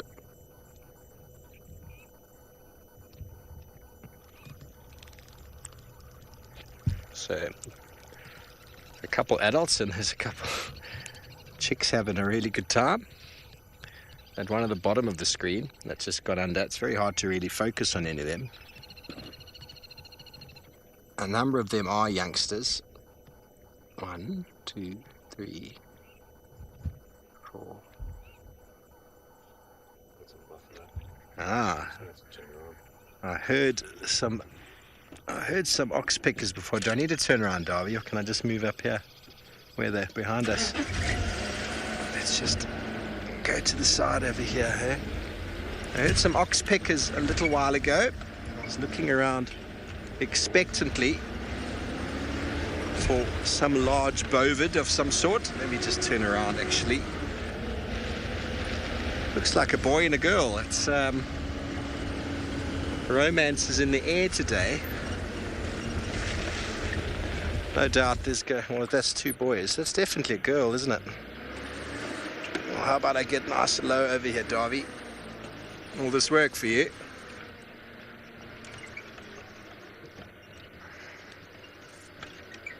Nice low angle of the buffalo.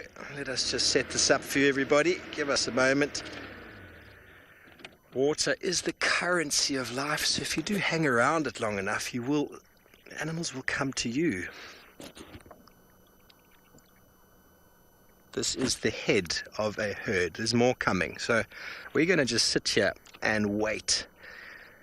If you ever find females, I've only once found a single female with a group of boys. The rest of the time it's all about the boys on their own. For love, you want to know if there's any crocodiles in this dam? There have been in the past. I haven't seen any in my time, but crocodiles, we don't have the biggest crocodiles in Djuma. There's one big one that was around Vuetela Pan last time I was here that actually went, not Pan, watching all that actually went into the thickets and try to steal a kill from Kalamba and hyenas. That was quite incredible. But I haven't, Darby, have you recall seeing any crocodiles here? Must be, eh? Not recently. They do come and go. Crocodiles feed on fish primarily, and this watering hole completely dried out 2 years in a row. So the immigration of fish into here is very limited. So a lot of people think of crocodiles as these massive meat eaters. Yes, they do eat meat, but they primarily feed on fish and smaller crocodiles. Here comes the herd. This is very exciting. I'm going to be quiet and allow you to absorb the noises of the ox pickers and the buffalo as they enter the water.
Anushka, you want to know what diseases buffalo can get? They are carriers of bovine tuberculosis, naturally in the wild.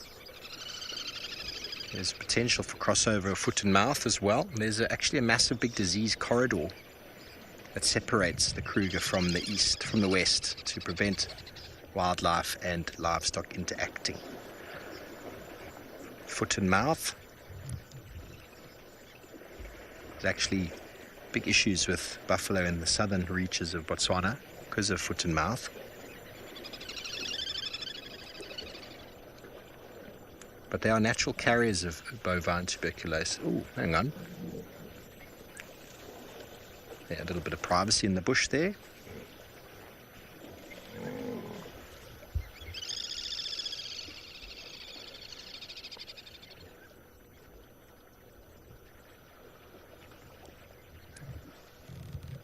So the bovine TB is transferred to lions and leopards and scavengers, also transferred via saliva. And the calves will get it from mum after suckling. This whole term of disease-free buffalo is essentially them breeding buffalo and removing the calf from the mother before it can suckle and then get the disease. Doesn't seem to really affect them too negatively, but it's the knock-on effects that they have for other animals that's a big problem.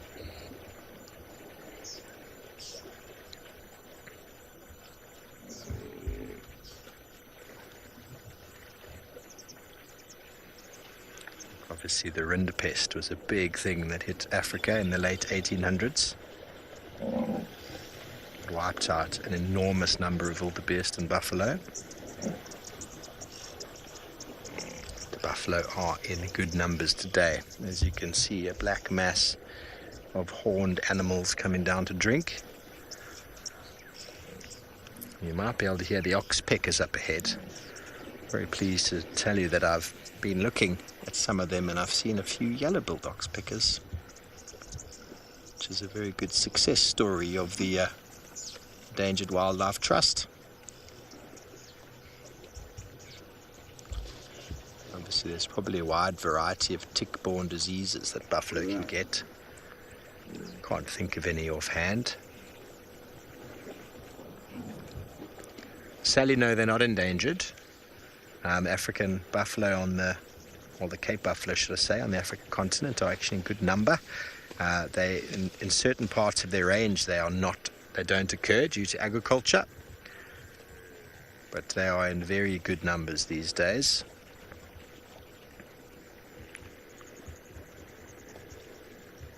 Herds like this are a common occurrence around watering holes. 100, 200 buffalo. So a few of them being picked off by lions. Perfectly natural.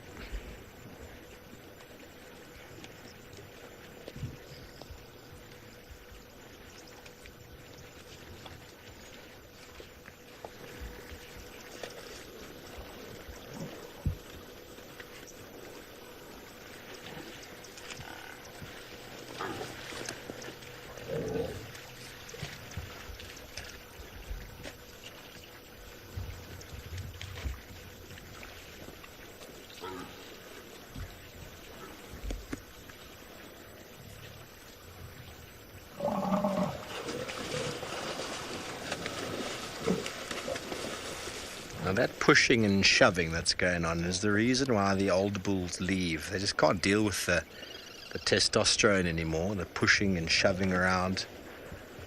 The younger upcoming bulls start dominating and getting very aggressive, and the old boys just move off and go retire, hang out with some old boys themselves, and slowly, one by one, they get removed by lions, a sort of natural selection in the population.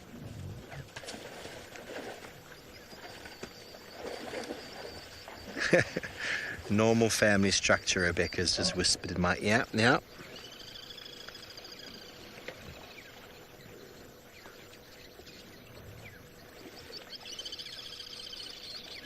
Requiring water at least twice a day.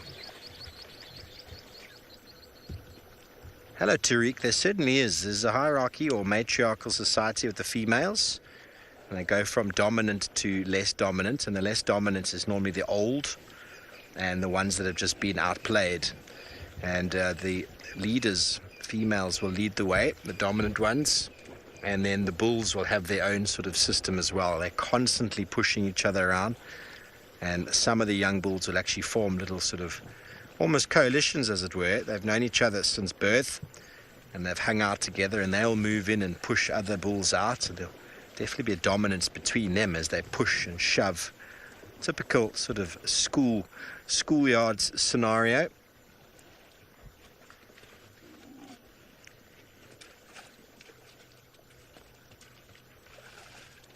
But you've always got a group of boys in the front, at the back, and on the sides as a form of protection. Sort of herd mentality of buffalo is well established, as they've been hunted by lions for a very, very long time. Hence why both male and female have horns. Males for fighting, and the females for defending themselves and their offspring.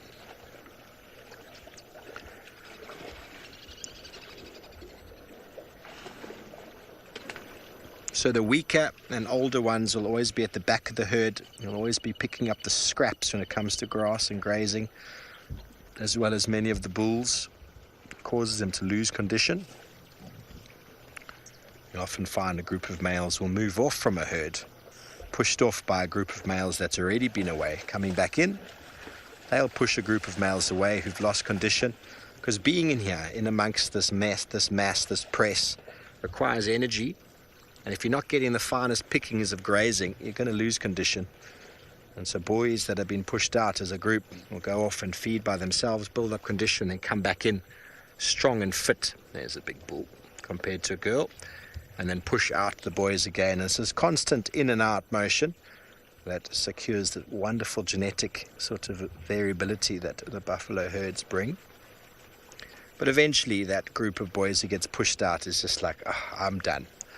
I'm not going back to that mess.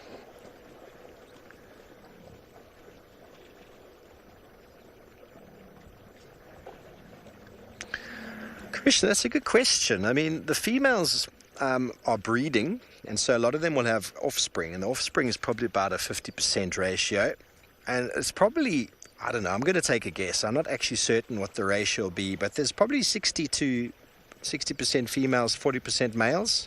That's including youngsters, but I'm not 100% sure. I mean, if you look around, you'll see there's a lot of different types. Just there's a male on the left, female on the right, and then again a male just in the top corner and a female with their offspring.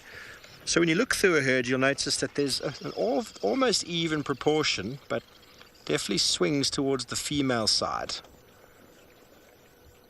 Bearing in mind you get different age groups of males. And you get your yearling buffalo, and then 2 years, 3 years, 4 years. They only really start maturing, the males, after 6. They just hang around until then. Females mature a little bit earlier. They can breed a bit earlier than the boys. There's a nice boy. That boy is in his prime. Look how he's got all full hair on the face and on the body. A beautiful boss on the top of the head compared to the female below him. Got that little bit of fur on the forehead there. Definite difference in horn structure. The boss is designed as a battering ram, as a helmet when they collide heads against other bulls. Females don't need to collide heads. They need the horns for smashing lions and any predator that's trying to do them harm, or their youngster. And the bull can do both. You can bash a boy, and you can also take on any predators that threaten the herd there. Look, he's a little bit older. Can you see the fur on the body is a bit flecked around the eyes? He's probably not too far away, him and his cohorts of males. You can see his shoulders are a bit bony. Him and his cohorts of males. There we go. That's happening. Pushing and shoving.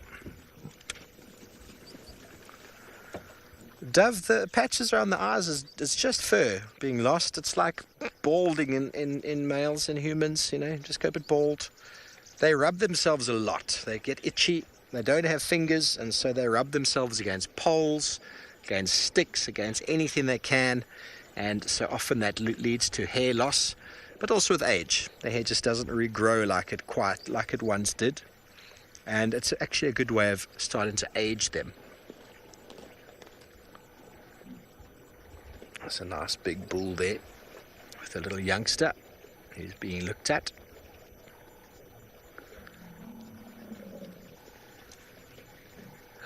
There's definitely some interest going on. The dominant bulls will be chasing the younger bulls around, or the older bulls around, and trying to access dominance. And there's been some mating going on. We saw that one scene. Any female that urinates, the dominant males will press to be around her, and if she's in season, they will make sure that they keep right close to her and don't allow any of the other males nearby. So it's a constant pushing and shoving. And that's what encourages the strengthening of the genes, of course. The strongest will always get the mating right. Obviously, every now and again, a weak individual will get an opportunity. Okay, very good. Well, quite apt that we're going to send you from these buffalo over to Ngala and beyond Ngala, who seem to have some lions.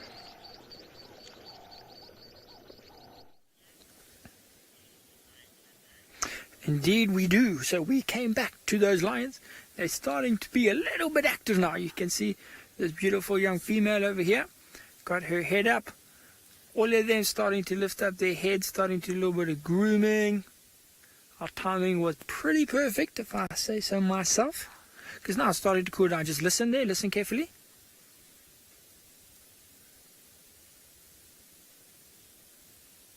Of course it stops now, but there was an Impala alarm calling. Now it's obviously seen the lions, but you can see the lions are unbothered by that. You see that female's getting up there now on the left. There she is. So this is one of the old females. The sister of the one that's in charge. Look at the face. You can see quite an old face, black nose. What a beautiful lion nonetheless. So she's going to cross right in front of me. Just excuse my head.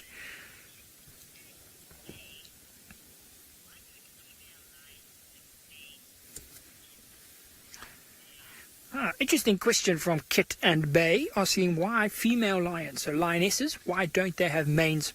So if you remember for the question from earlier, again, I can't remember who asked it, but we were talking about why males have manes. So males have manes to be impressive for females and to help with fighting. So females don't need to impress themselves.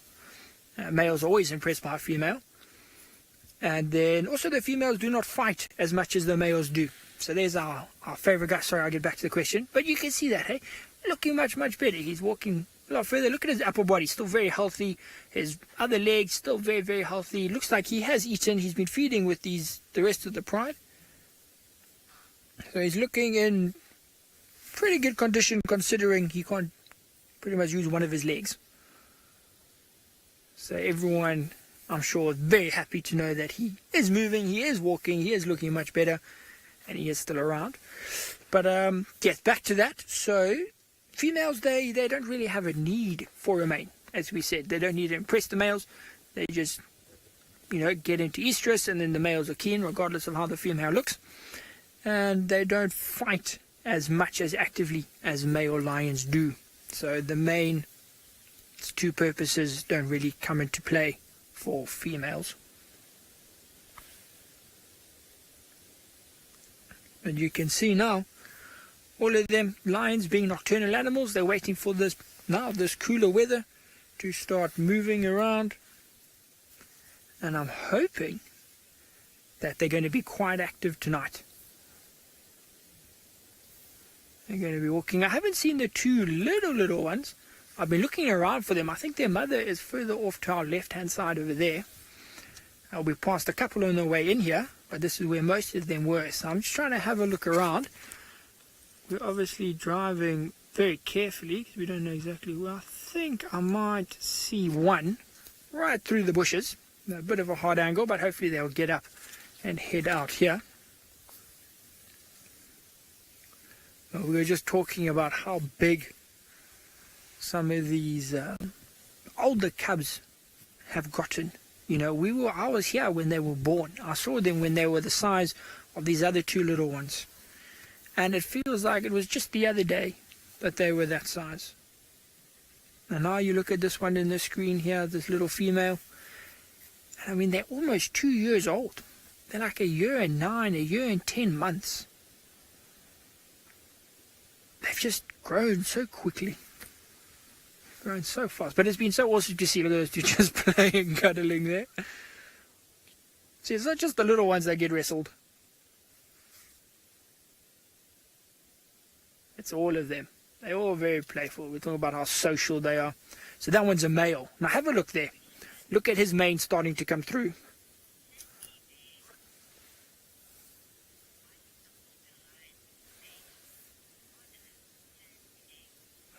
So we got a question from, I think it's Pandy Bear, wanting to know why some female lions in Botswana have mange.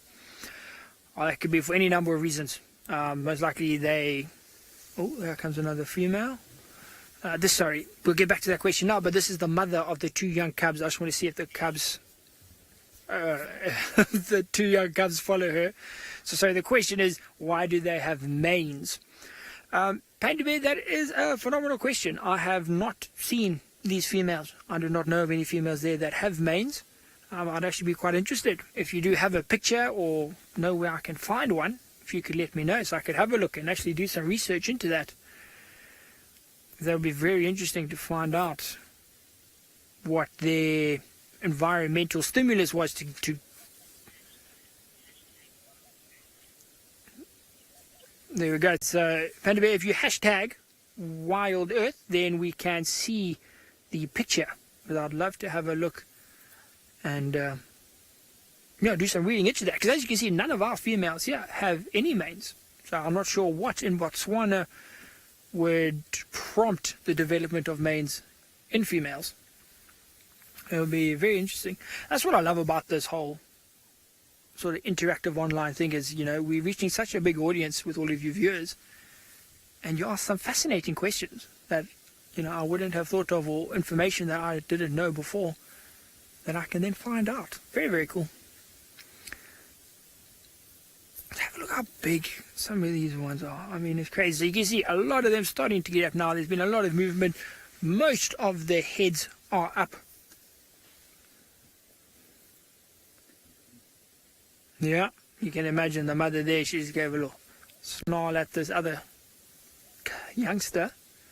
She's probably had a tough day with all of her cubs running on top of her and biting her tail and her ear and climbing on her face. So she is a bit grumpy. So now, listen.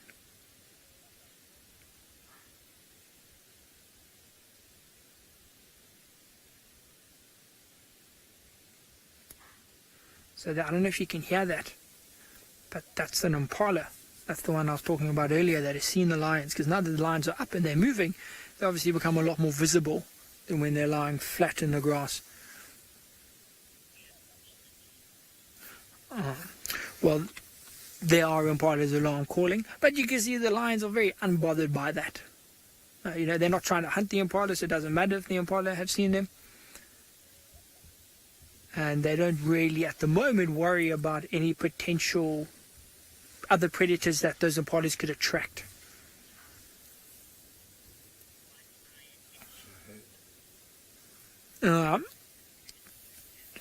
So, question from Melissa wants to know, will the white lions be picked on more so by other predators or other members of the pride? Melissa, no. No, they won't.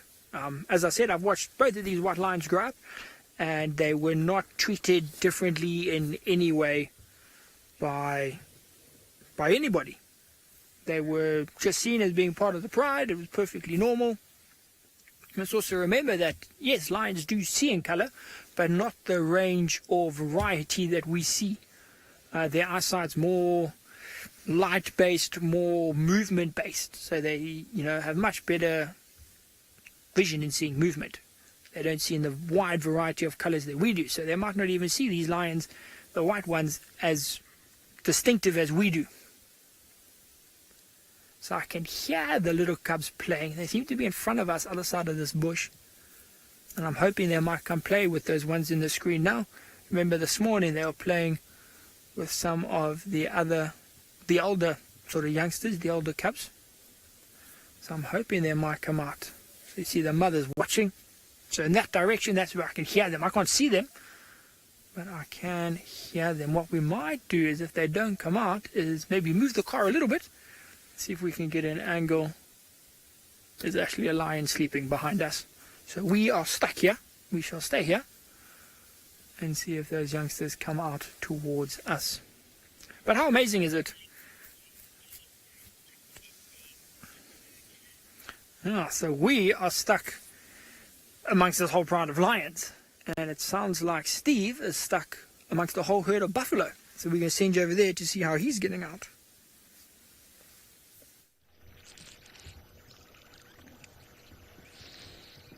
Indeed, there's worse things to be stuck in, I suppose, than you can't move because of buffalo or lions.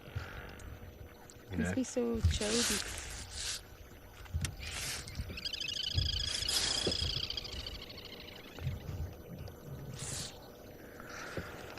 But here we are with the herd, and this old gentleman here has been giving us a stare down for the longest time.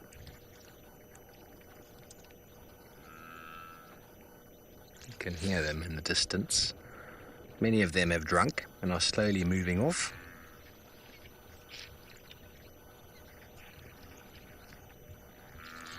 See what happens with this bull that's marching up to this boy. Definitely some of the older bulls hanging out here on this side, on the outskirts.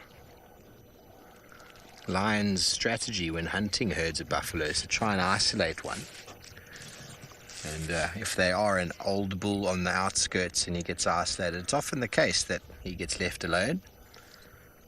See another older bull there, you can see by his face and the fur on the body. The nicks in the ears are another good sort of idea of age. Oh, one on the right dog, it can have a fight.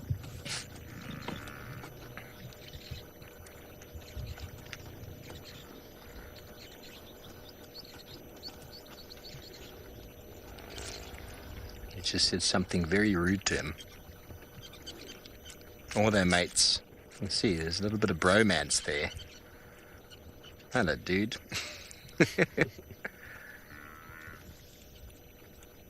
Magnificent specimens, aren't they? Like I was talking about before, they form a little bit of a bond with each other.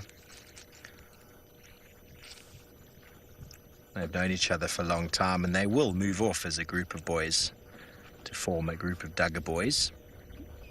Till one by one they are removed from the population by the lions. The natural order of things, everybody.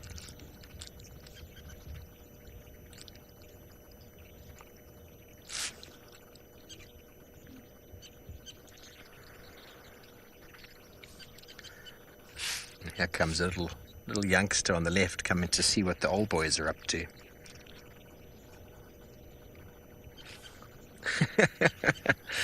Beck says they look a bit knock-kneed. Well, ruminants have to tuck their knees underneath themselves every single time they lie down to ruminate. And so that's exactly what's happened. These guys they're probably in the region of 10, maybe even 11. For 11 years, how many times a day have they gone down onto their knees and up again? It's going to take its toll, isn't it?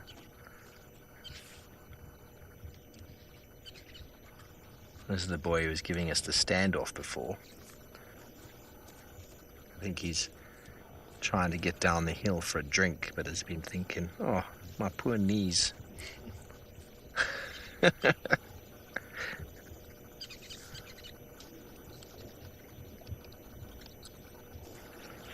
You know the story, the thing with youth is you don't really appreciate it when you're younger. You look at a flight of stairs and you do them 3 at a time. And you really appreciate that as the knees start to give out. Look at him, he's really struggling down there. Why didn't you just go down the lower side? I don't understand. Oh, here we go. A little bit of a foot spar.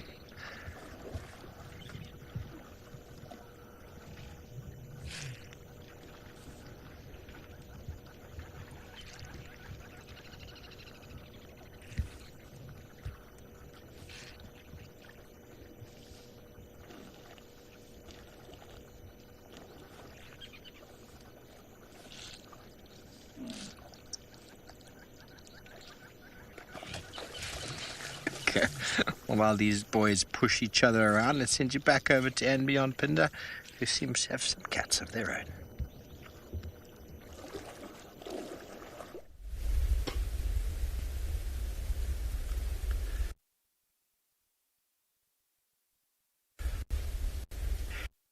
andBeyond Phinda Reserve. This is what you can see right behind me. Okay, so as you can see right behind me, we have a beautiful animals. As you can see, we've been actually searching the whole afternoon. Finally, we just find them. At the moment, we have 3 of these animals around here. We must be like 4 further back. They must be still coming to follow these ones. So, as you can see, like lying, rolling over. It's very comfortable. If you take a look carefully, you can see how big the belly is. They must be eating something like midday or something like that. So we'll see how it goes. Okay, stay with us and see what they're going to be doing all along.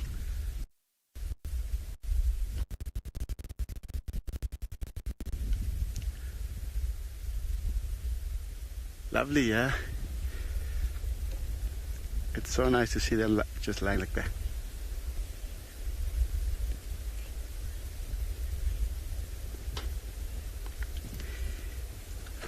Lydia, the question is actually good from you, if I got your name right. So, Lydia, this is any time for line. It is good. It's depending from the weather condition.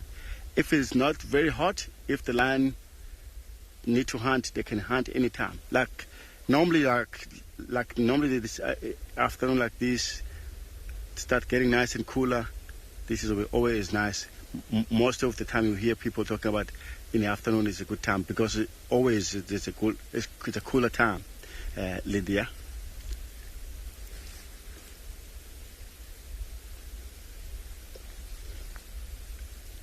Look at that, looking up. Must be heard something which we didn't hear, but we'll see. It's that nice getting dark for them. Pretty cloudy tonight, but also it's very nice for them. It looks like it's going to be so much windy, but luckily it's not as much as you all thought. It's going to be maybe a bit later. Yeah, but it's going to be very dark. The moon is going to come a little bit later, but it won't be as bright as normal.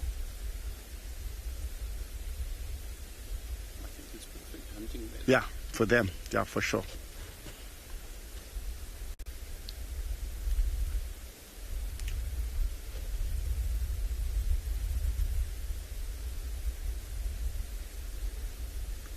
As you can see right here, we got mother at one of the... Okay. So, how's it now?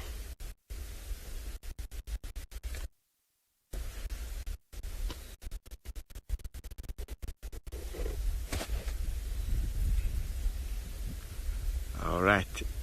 If you look at these 3 lying right here, the middle one, that will be the mother of these 2 young males.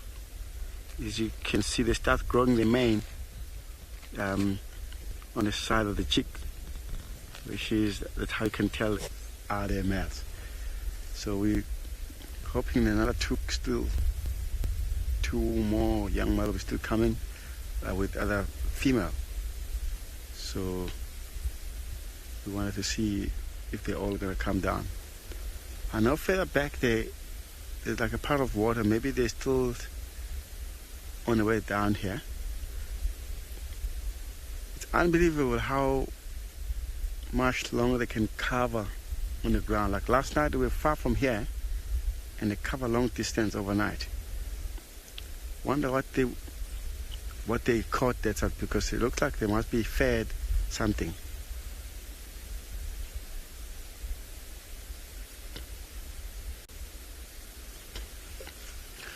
All right, so we'll stay with these animals and see what they're gonna ending up to. But while this land is still lying down like that, was send you to Sean and to Ngala with some lion too. Sound like they're a bit active. Enjoy that. Indeed, they are, Doomy. They are starting to get up. You just saw that one sit down. But believe me, they are starting to get up. This little female here that you can see, she's quite big already. But she was playing. Oh, just have a look now. Just pan a little bit left there, OD. Look at this little seed that's going to come into the screen. It's like the little white female is just bullying that young male cub. So that's the young male that's now being bitten. Oh, shame. Look at the little white female's biting him. Look, she's got a whole leg in her mouth. She's a bully. She's a bully. So you can see, but off screen, the little cub's mother is watching very closely. She obviously thinks it's okay. And you can hear that young male, he's not complaining too loudly. See, the one's just got like a paw on his stomach. He's just holding him down. Oh, very kind of that female to move out of the way. Shame. It's like he's getting picked on. He's like the smallest one there, but he's fighting back. Look at that. He's got the other one in his paws. He's fighting back. But even like I said, I mean, this is just fun play. You know, no one's being overly aggressive. They're not swiping. They're not really biting, actually. They're all just playing. Of course, she's going to sit down in the way there. But this is what we've been watching. So the young female cub came and tried to play with... Oh, put his nose.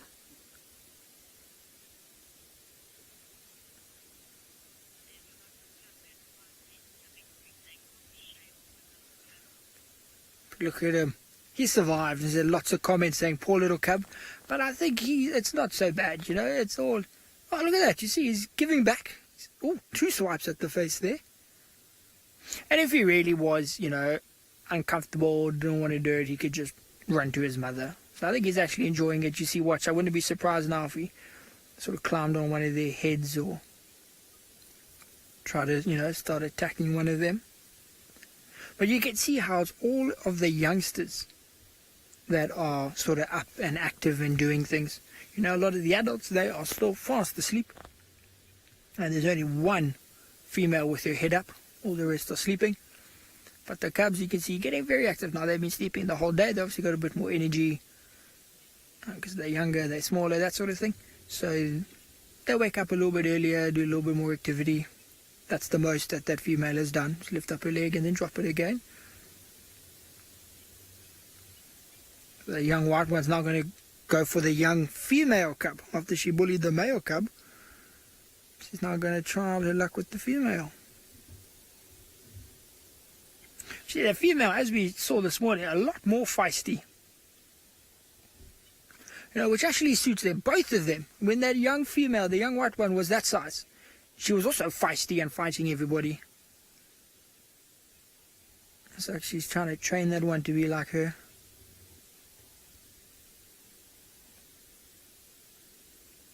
It's so amazing that we get to sit here and watch this. Spend 20, 40 minutes here.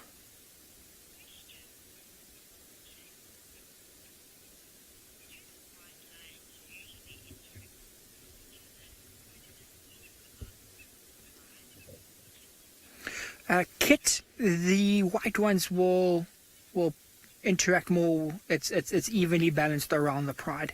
So Kit's question was, do the white ones interact more with each other than with the other, what we call tawny lions? And Kit, no, they will play with everyone equally. I'm trying to think. It's probably, there's obviously more tawny ones, so the white ones will fight with them or play with them more. But I've seen them play with each other a number of times, but more so with the other lions. But look at that, you got this 2 females fighting. OD, just scan a little bit to the left there. Then you can see that young male is attacking the other older lion there. both cubs are getting very, very playful now. But a kit, no. So those white ones, they will play with anybody. They don't really mind, especially the young female. She will attack other youngsters, females, that young sub-adult male that we like, the Ross male. She just fights anybody. Doesn't matter about colour. Whatever looks entertaining for her. You know, if one of the other cubs or youngsters picks up a stick, she'll go and play with that stick. If another one picks up elephant dung, she'll go play with the elephant dung. It's very easy going. So now they're attacking each other.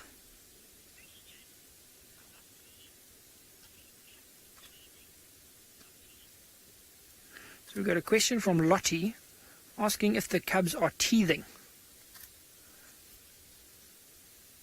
Lottie, I'm unsure. You know, it's hard to say. Yeah, so they are biting things. I mean, we did see them eating meat the other day. So they are there. You could see the one was attacking the little piece of branch there. So I would hazard a guess and say yes. But as I said, that would be a guess. I have seen them, I mean, especially that female, she chews a lot of things. So it could be indeed that they are indeed teething. Now it's just... They are adorable. They are adorable. And it's actually been very interesting for me to watch how the interactions have developed between such young cubs and then the older ones. You know, we were worried that something like this, you know, just picking it up, something like this could be quite dangerous for the younger cubs. Especially those older ones, these are the first young cubs that they've seen, and they might injure them mistakenly, but they might have, where they've actually approached them very gently, very fragilely, very carefully. I mean, it looks hard to us, but for the lions, it's really not. It's very gentle, and even the cubs are giving back what they're getting. It's been so awesome to see that sort of assimilation into the pride.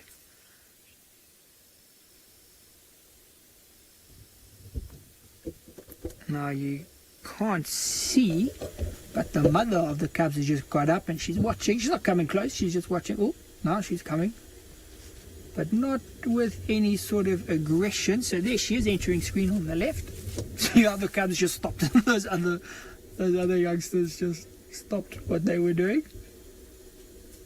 No, don't go to the toilet right there.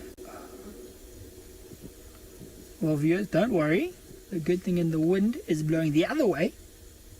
So there's a good chance that we can stay here without being smelled out. If the wind was blowing at us, we would have to leave because, as you know, it is not a pleasant experience. But it was very cool to see how quickly that white female and the other female sort of left the cubs alone and just sort of sat down and waited to see what the mother was going to do. And now only the white one sort of playing again. I think they're still a little bit scared of the mother. See what she does.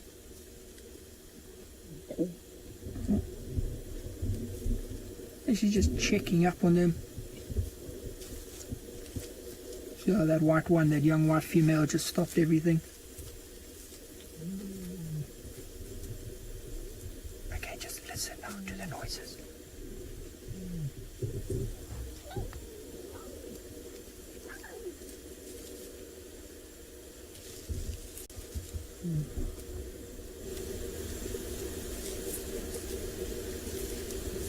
So I don't know if you could hear that, but the mother was making these small little moans, just communicating with the cubs.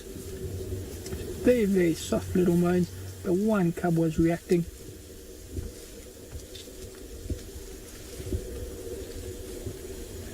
And I'll say, I'm going to say, for me, the noises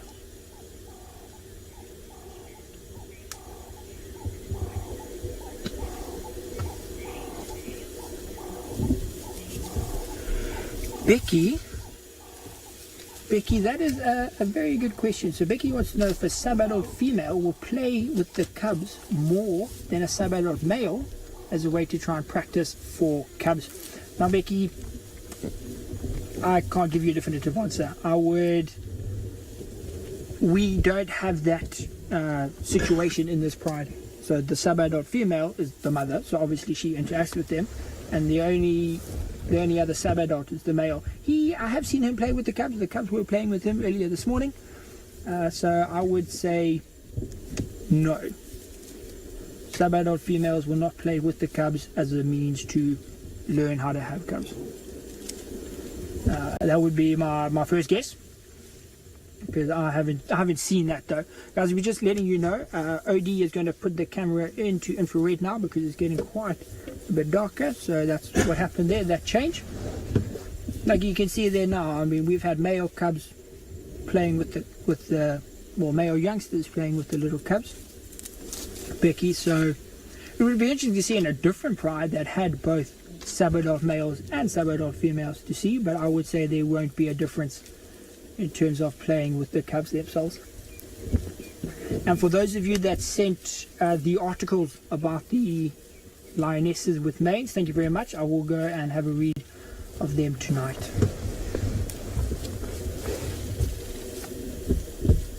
You see now, as I said, it's getting much darker, which is, you know, the perfect time for these lions to start getting active. I know Doomy answered a question about when the best time to hunt is for these lions, and I would imagine he said at night, and that's exactly why we're getting this sort of activity now, because it is getting darker and these lions are getting ready to get up and hunt and move.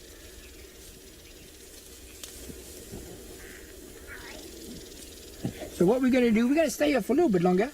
In the meantime though, we're going to send you across to Taylor in the Pridelands.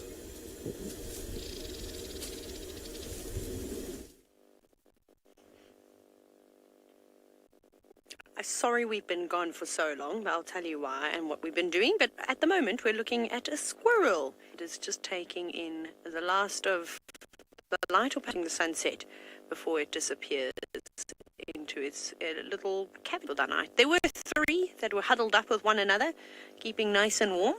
I think that might be the male, if I'm not mistaken. When we had a closer look, I could see his rear end, and, well, rodents typically have a rather large set of scrotum. There's a little head poking out. Just if you go down a little bit more. A little bit. There we go. Which is very... So he might have had his... But they've all entered into this knob thorn now. We go. It was like... They are looking a little bit tired. Their eyes are growing very heavy. Isn't that pretty though? Also here, all the birds chirping for one last time.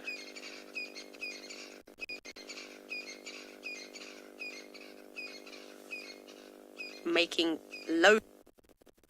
Very nice to hear them. Right. I'm going to send you back across to the lions that are now beginning.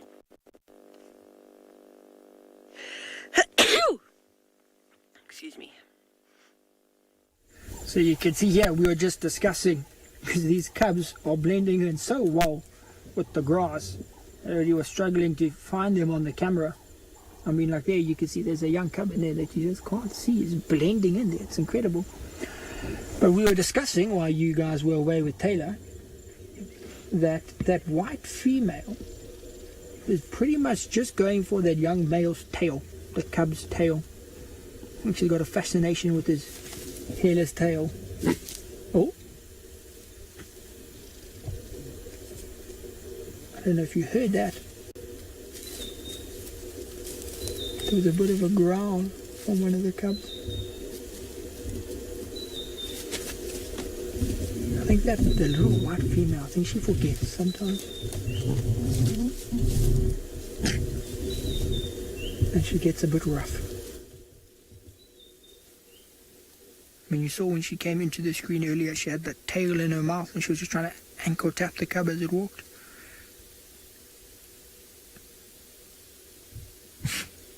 She's being a bit of a bully. But you can see, as I was saying in the last, when you were with me, is that it is getting dark. So we'll probably spend maybe another 3 minutes here. And then we will have to leave them. Let them do their thing for the night. And you can see a number of them now, even the adults, starting to lift their heads, starting to show a bit of movement. If I sit down, and Odie, you look on the right-hand side here, you can see there's some females making their way back. And there's one female. She's now up making her way back here. Most of the older females are off on the left-hand side here. So I think these younger ones might be coming across. Maybe just to do a greeting and make a plan for the night. You know, they're going to see, like, you know, what are we going to do? We're going to go find water, we're going to go hunt, we're going to just move. They're going to do something. Looks like she actually just stopped right inside there. And you can see there's some females on the left there, yeah, that are now looking in her direction. You know, they're all just getting curious now. Oh, look in the tree, look in the tree. Look at the little cub in the tree. That is adorable. Look, he's a tree climbing lion. So that's the young male. You can see his tail. It's very funny.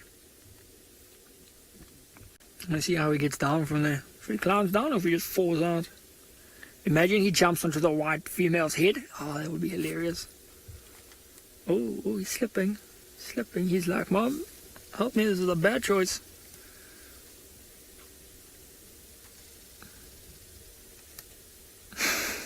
He's actually done pretty well.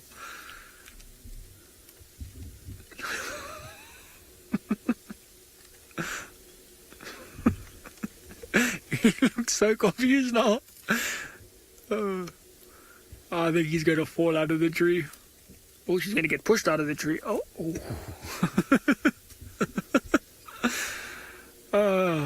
That was awesome. That was very cool. Very special to see that.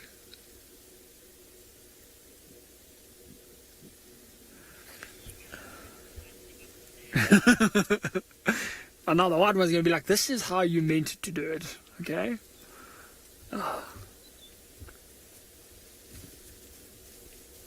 But I think on that fantastic note, awesome little lion cub in a tree, we are going to leave them. We're going to let them get up to whatever they're going to do and see what other animals we can find. While we do that though, while we make our way out, we're going to send you back across to Dumi and his lions at andBeyond Phinda.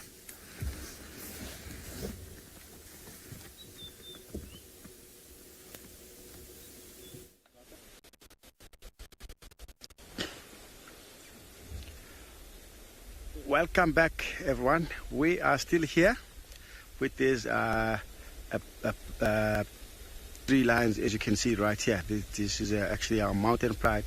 We're still missing 4 of them. They're not around. So, as you can see, they're lying very flat. They don't even pay any attention for us being around next to them because they are full tummy. So we'll wait and see what is going on, what's going to happen.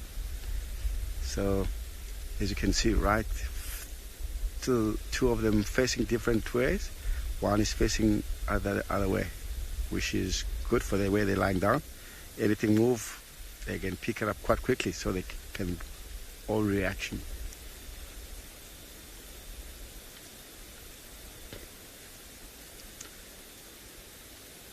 They're still waiting for the other.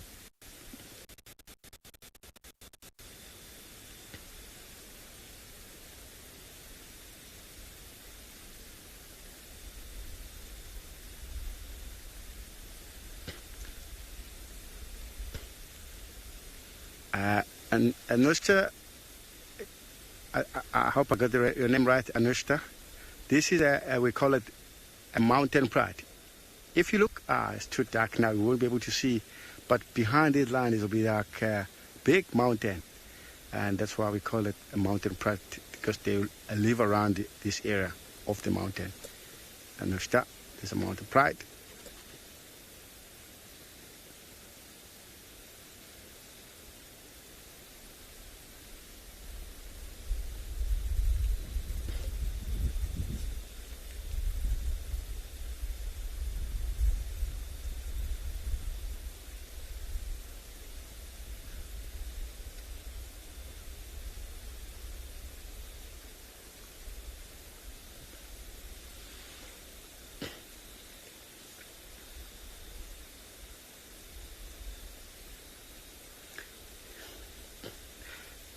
quite a bit of small flies actually still disturbing them.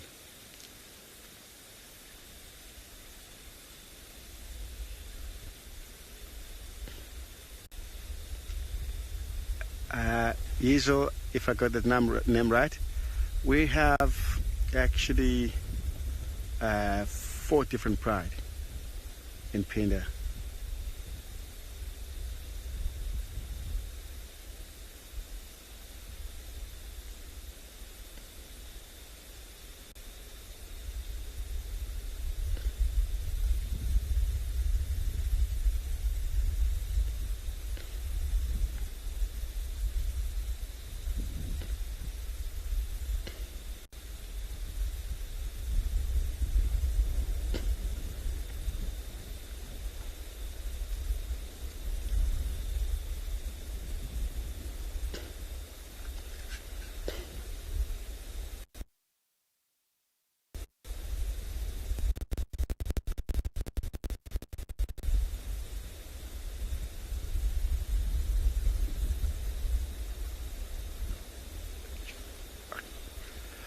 All right, doesn't look like they're gonna go anywhere. These lines, as you can see, they're lying flat completely. We're gonna let you cross to Charlotte. Enjoy that. Otherwise, have a good evening, everyone. How is it, Lisa? I was spotlighting. I was so sure that there was a cat on Chitwa just waiting to be found with the alarm calls from the monkeys. But I found nothing, and I searched high and low. Not even any tracks.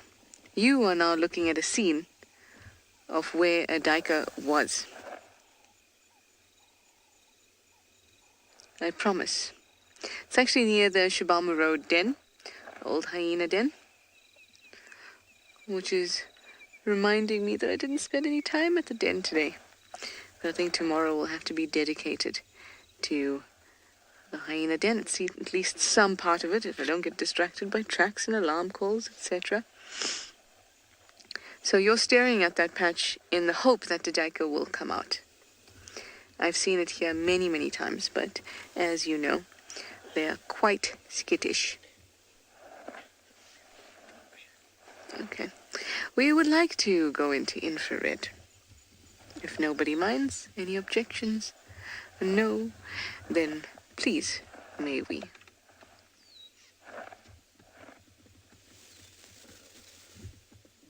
Ta-da! There we go. The bush is quite silent.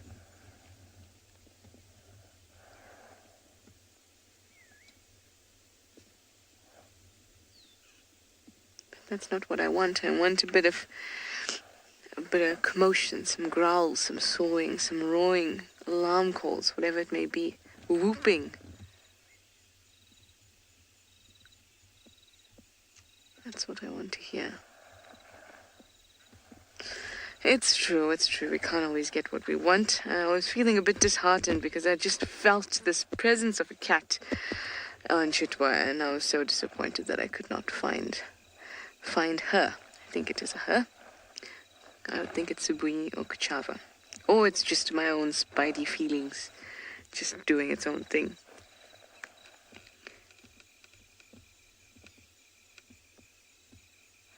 Well, I'm going to head up southwards. Northwards. I'm just in the south. And now I'm just going to throw my bones and say maybe Hukumuri.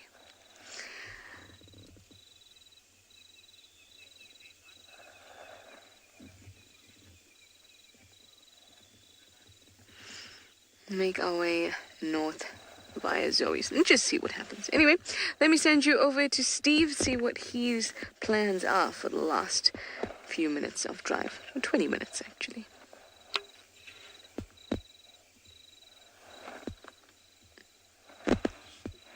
Back, everybody, to the darkness of Djuma.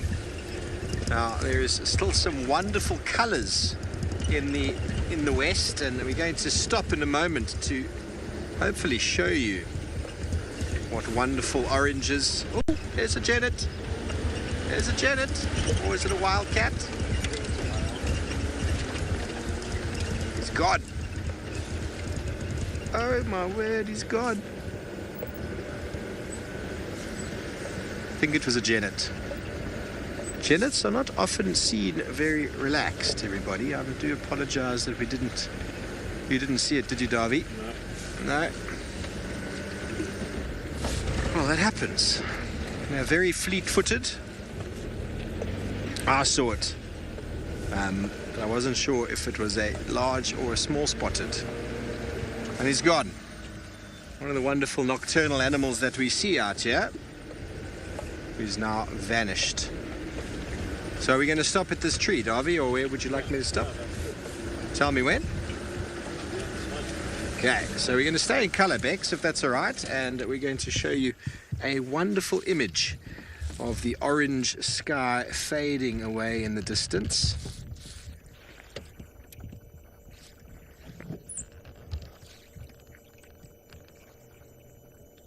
And I'm going to allow you all to just have a moment to breathe.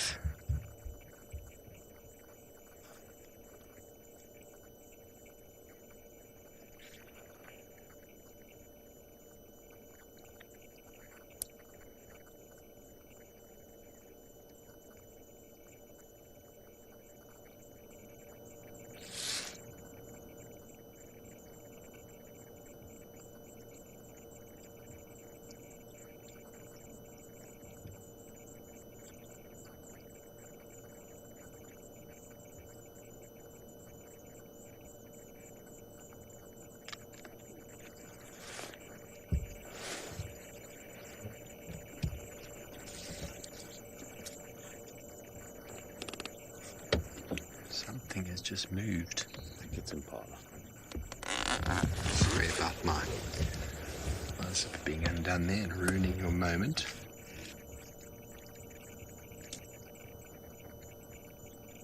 Doesn't sound like impala, Darby.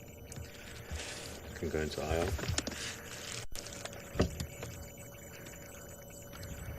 Infrared. Bex, we're going to go into infrared when you are ready, please. See if we can find whatever animal this is. Okay, there we go. We're just going to move up here and find what animal. Oh. Darby was right. Some males busy hitting horns. That's the noises we heard. Almost sounded like a scratching sort of sound, like a possibly claws on some wood. But obviously the wood that we heard was impala horns. These males are still coming out of the rutting season. Their testosterone levels are still quite elevated. They are not friends.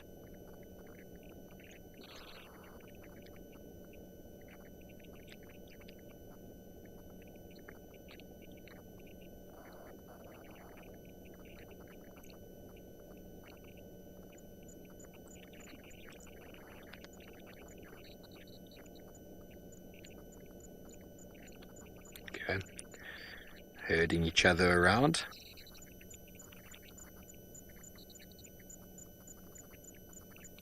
I reckon an impala male would make a very good sheepdog.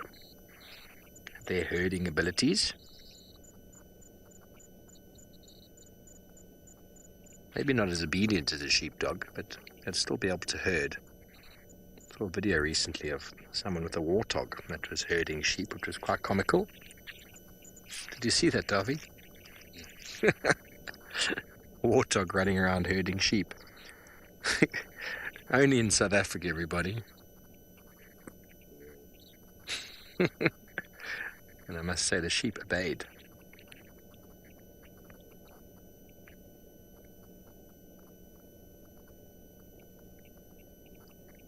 These moments of silence are twofold. One is to just enjoy the images, and the other one is actually pay attention to any sounds that the night might be providing. Lions or leopards, owls. You can actually hear the distant call of a white-faced Scops owl. I'm not going to mimic it right now because I don't think I'm going to do it justice. It's too far for you to have picked up. Okay, so let's go down the hill. Fortunately, we did manage to get that genet for you. Sometimes genets are a hit or miss.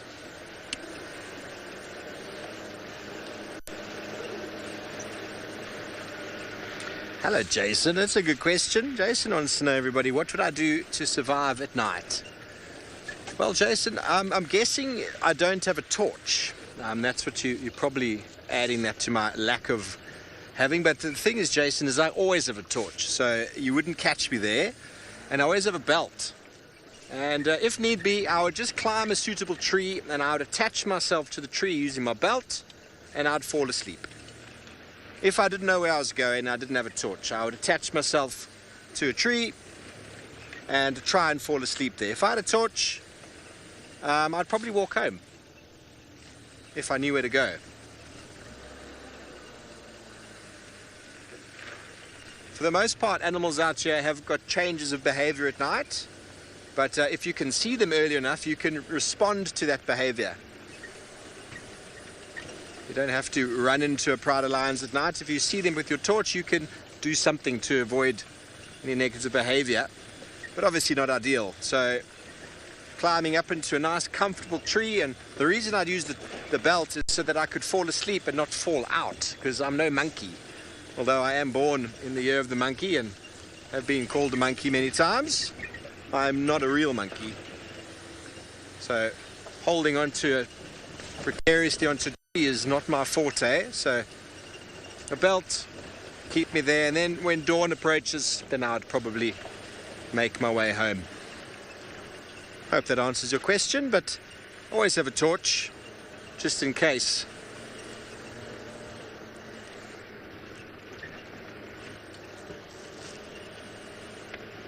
So some of you are asking, but what about leopards? Well, I don't really have an issue with leopards at night. Leopards don't see us for the most part as prey, and it's the same as lions. You just have to react to their behavior if you see them. I don't foresee a leopard finding me in a tree and going, whoa, this is the easiest meal of my life, it's already hoisted. I don't see that happening, but you know, there is a risk there, of course. I've slept out in the wilderness many times, and the biggest issue is actually hyena. None of the others are really a big issue. It's hyena. You need someone to be awake to prevent the hyena coming and licking or eating your face. Lions generally don't cause any trouble. I know some friends who are sleeping on the Limpopo River, and a leopard ran into their sleeping circle and killed the bushbuck. And then obviously the guy who had the torch freaked out a bit, and the leopard got a bit scared and then ran away, and the bushbuck was dead right there in front of him. So he woke the instructor, and the instructor went and pulled the bushbuck a bit further away, and the leopard came back and got it. So they don't really see us as food. So sleeping out is okay. But I'd mainly do that because I wouldn't be able the hyenas here would find me in 20 minutes. And they'd probably lick me or bite my face, and no thanks. The hyenas would be the biggest worry. Hope that answers your question. Okay, well, let's go over to Trish, ask her the same question.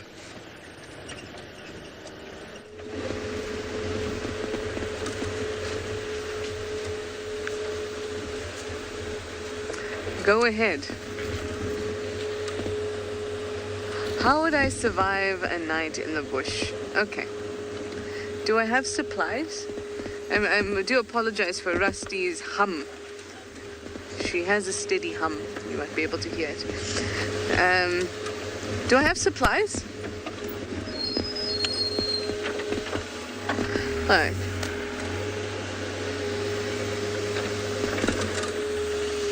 Okay, I can choose two things. I'll choose a car, and then I'll sleep in it.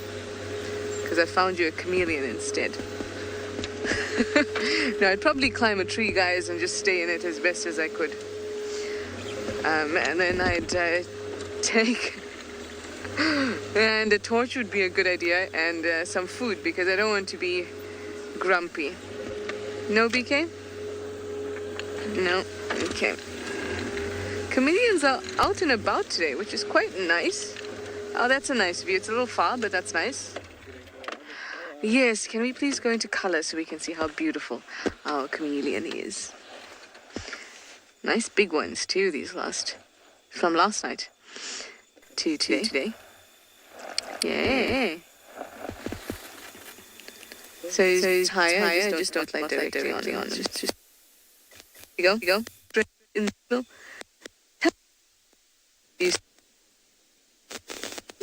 There we go. I love when you direct your cameraman and they're in the right place but they actually can't see the chameleon yet. I find it very amusing. This has been a good run. We've had 3 in the last 24 hours. The 2 from this morning were the...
where the chameleons have a tapetum lucidum. That is the iridescent layer of cells behind its eye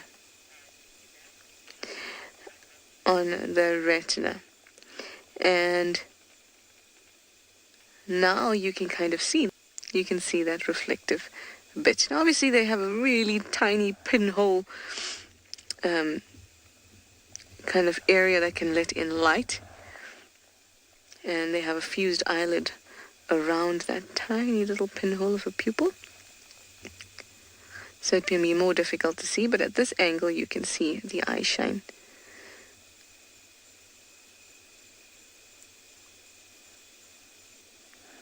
I'm so happy with the amount of friends I'm making these last few days.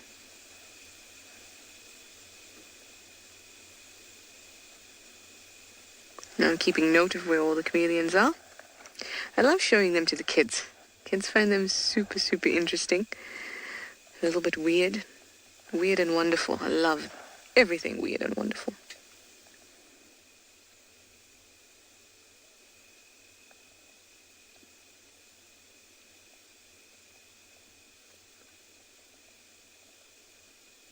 I think he thinks if he's just doesn't move one bit, I'll go away.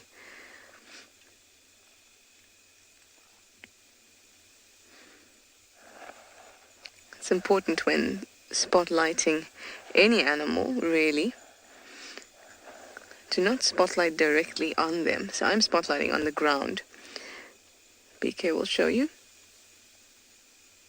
That's where I'm pointing my spotlight, down there.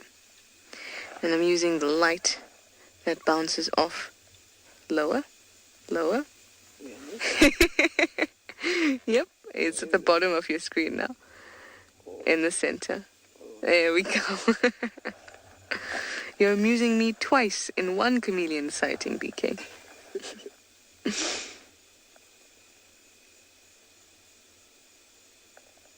They look so tightly wrapped. I love it.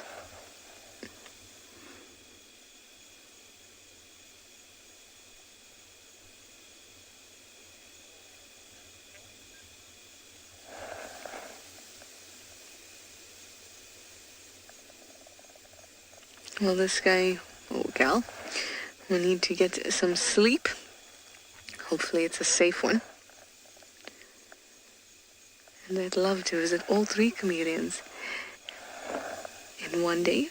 Oh, I shall love them so much. I'm even wearing my chameleon ring today.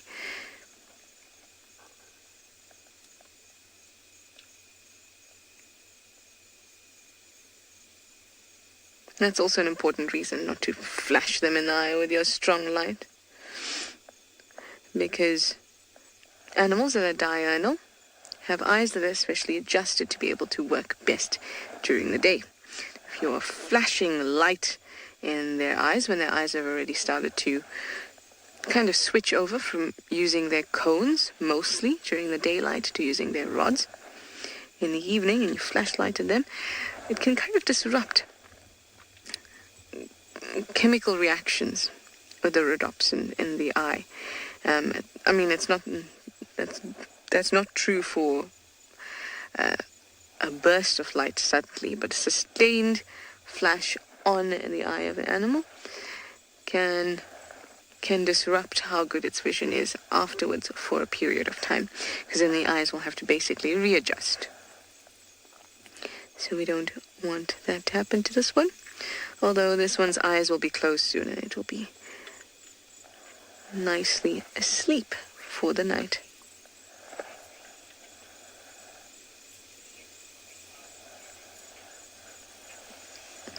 Oh, stuck in bed. You say I found 3. How many chameleons do I think are on Djuma in total? I will have to read about this again, but I do think that the density of chameleons was something like 8 per kilometer squared. But I'm not sure if it was for this area.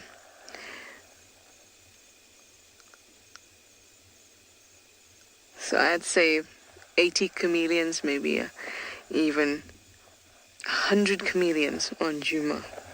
Oh, could it be all waiting for me to be found? Of course, I think that density is a reflection of probably best resources, good years of rains, etc. But also, considering how difficult it is to find them, why wouldn't there be 100 chameleons on Djuma?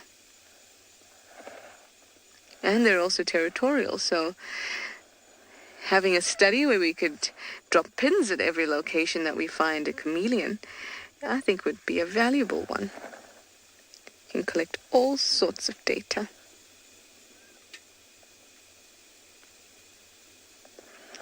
I don't think 100 is bad at all. I don't think it's a bad estimate at all.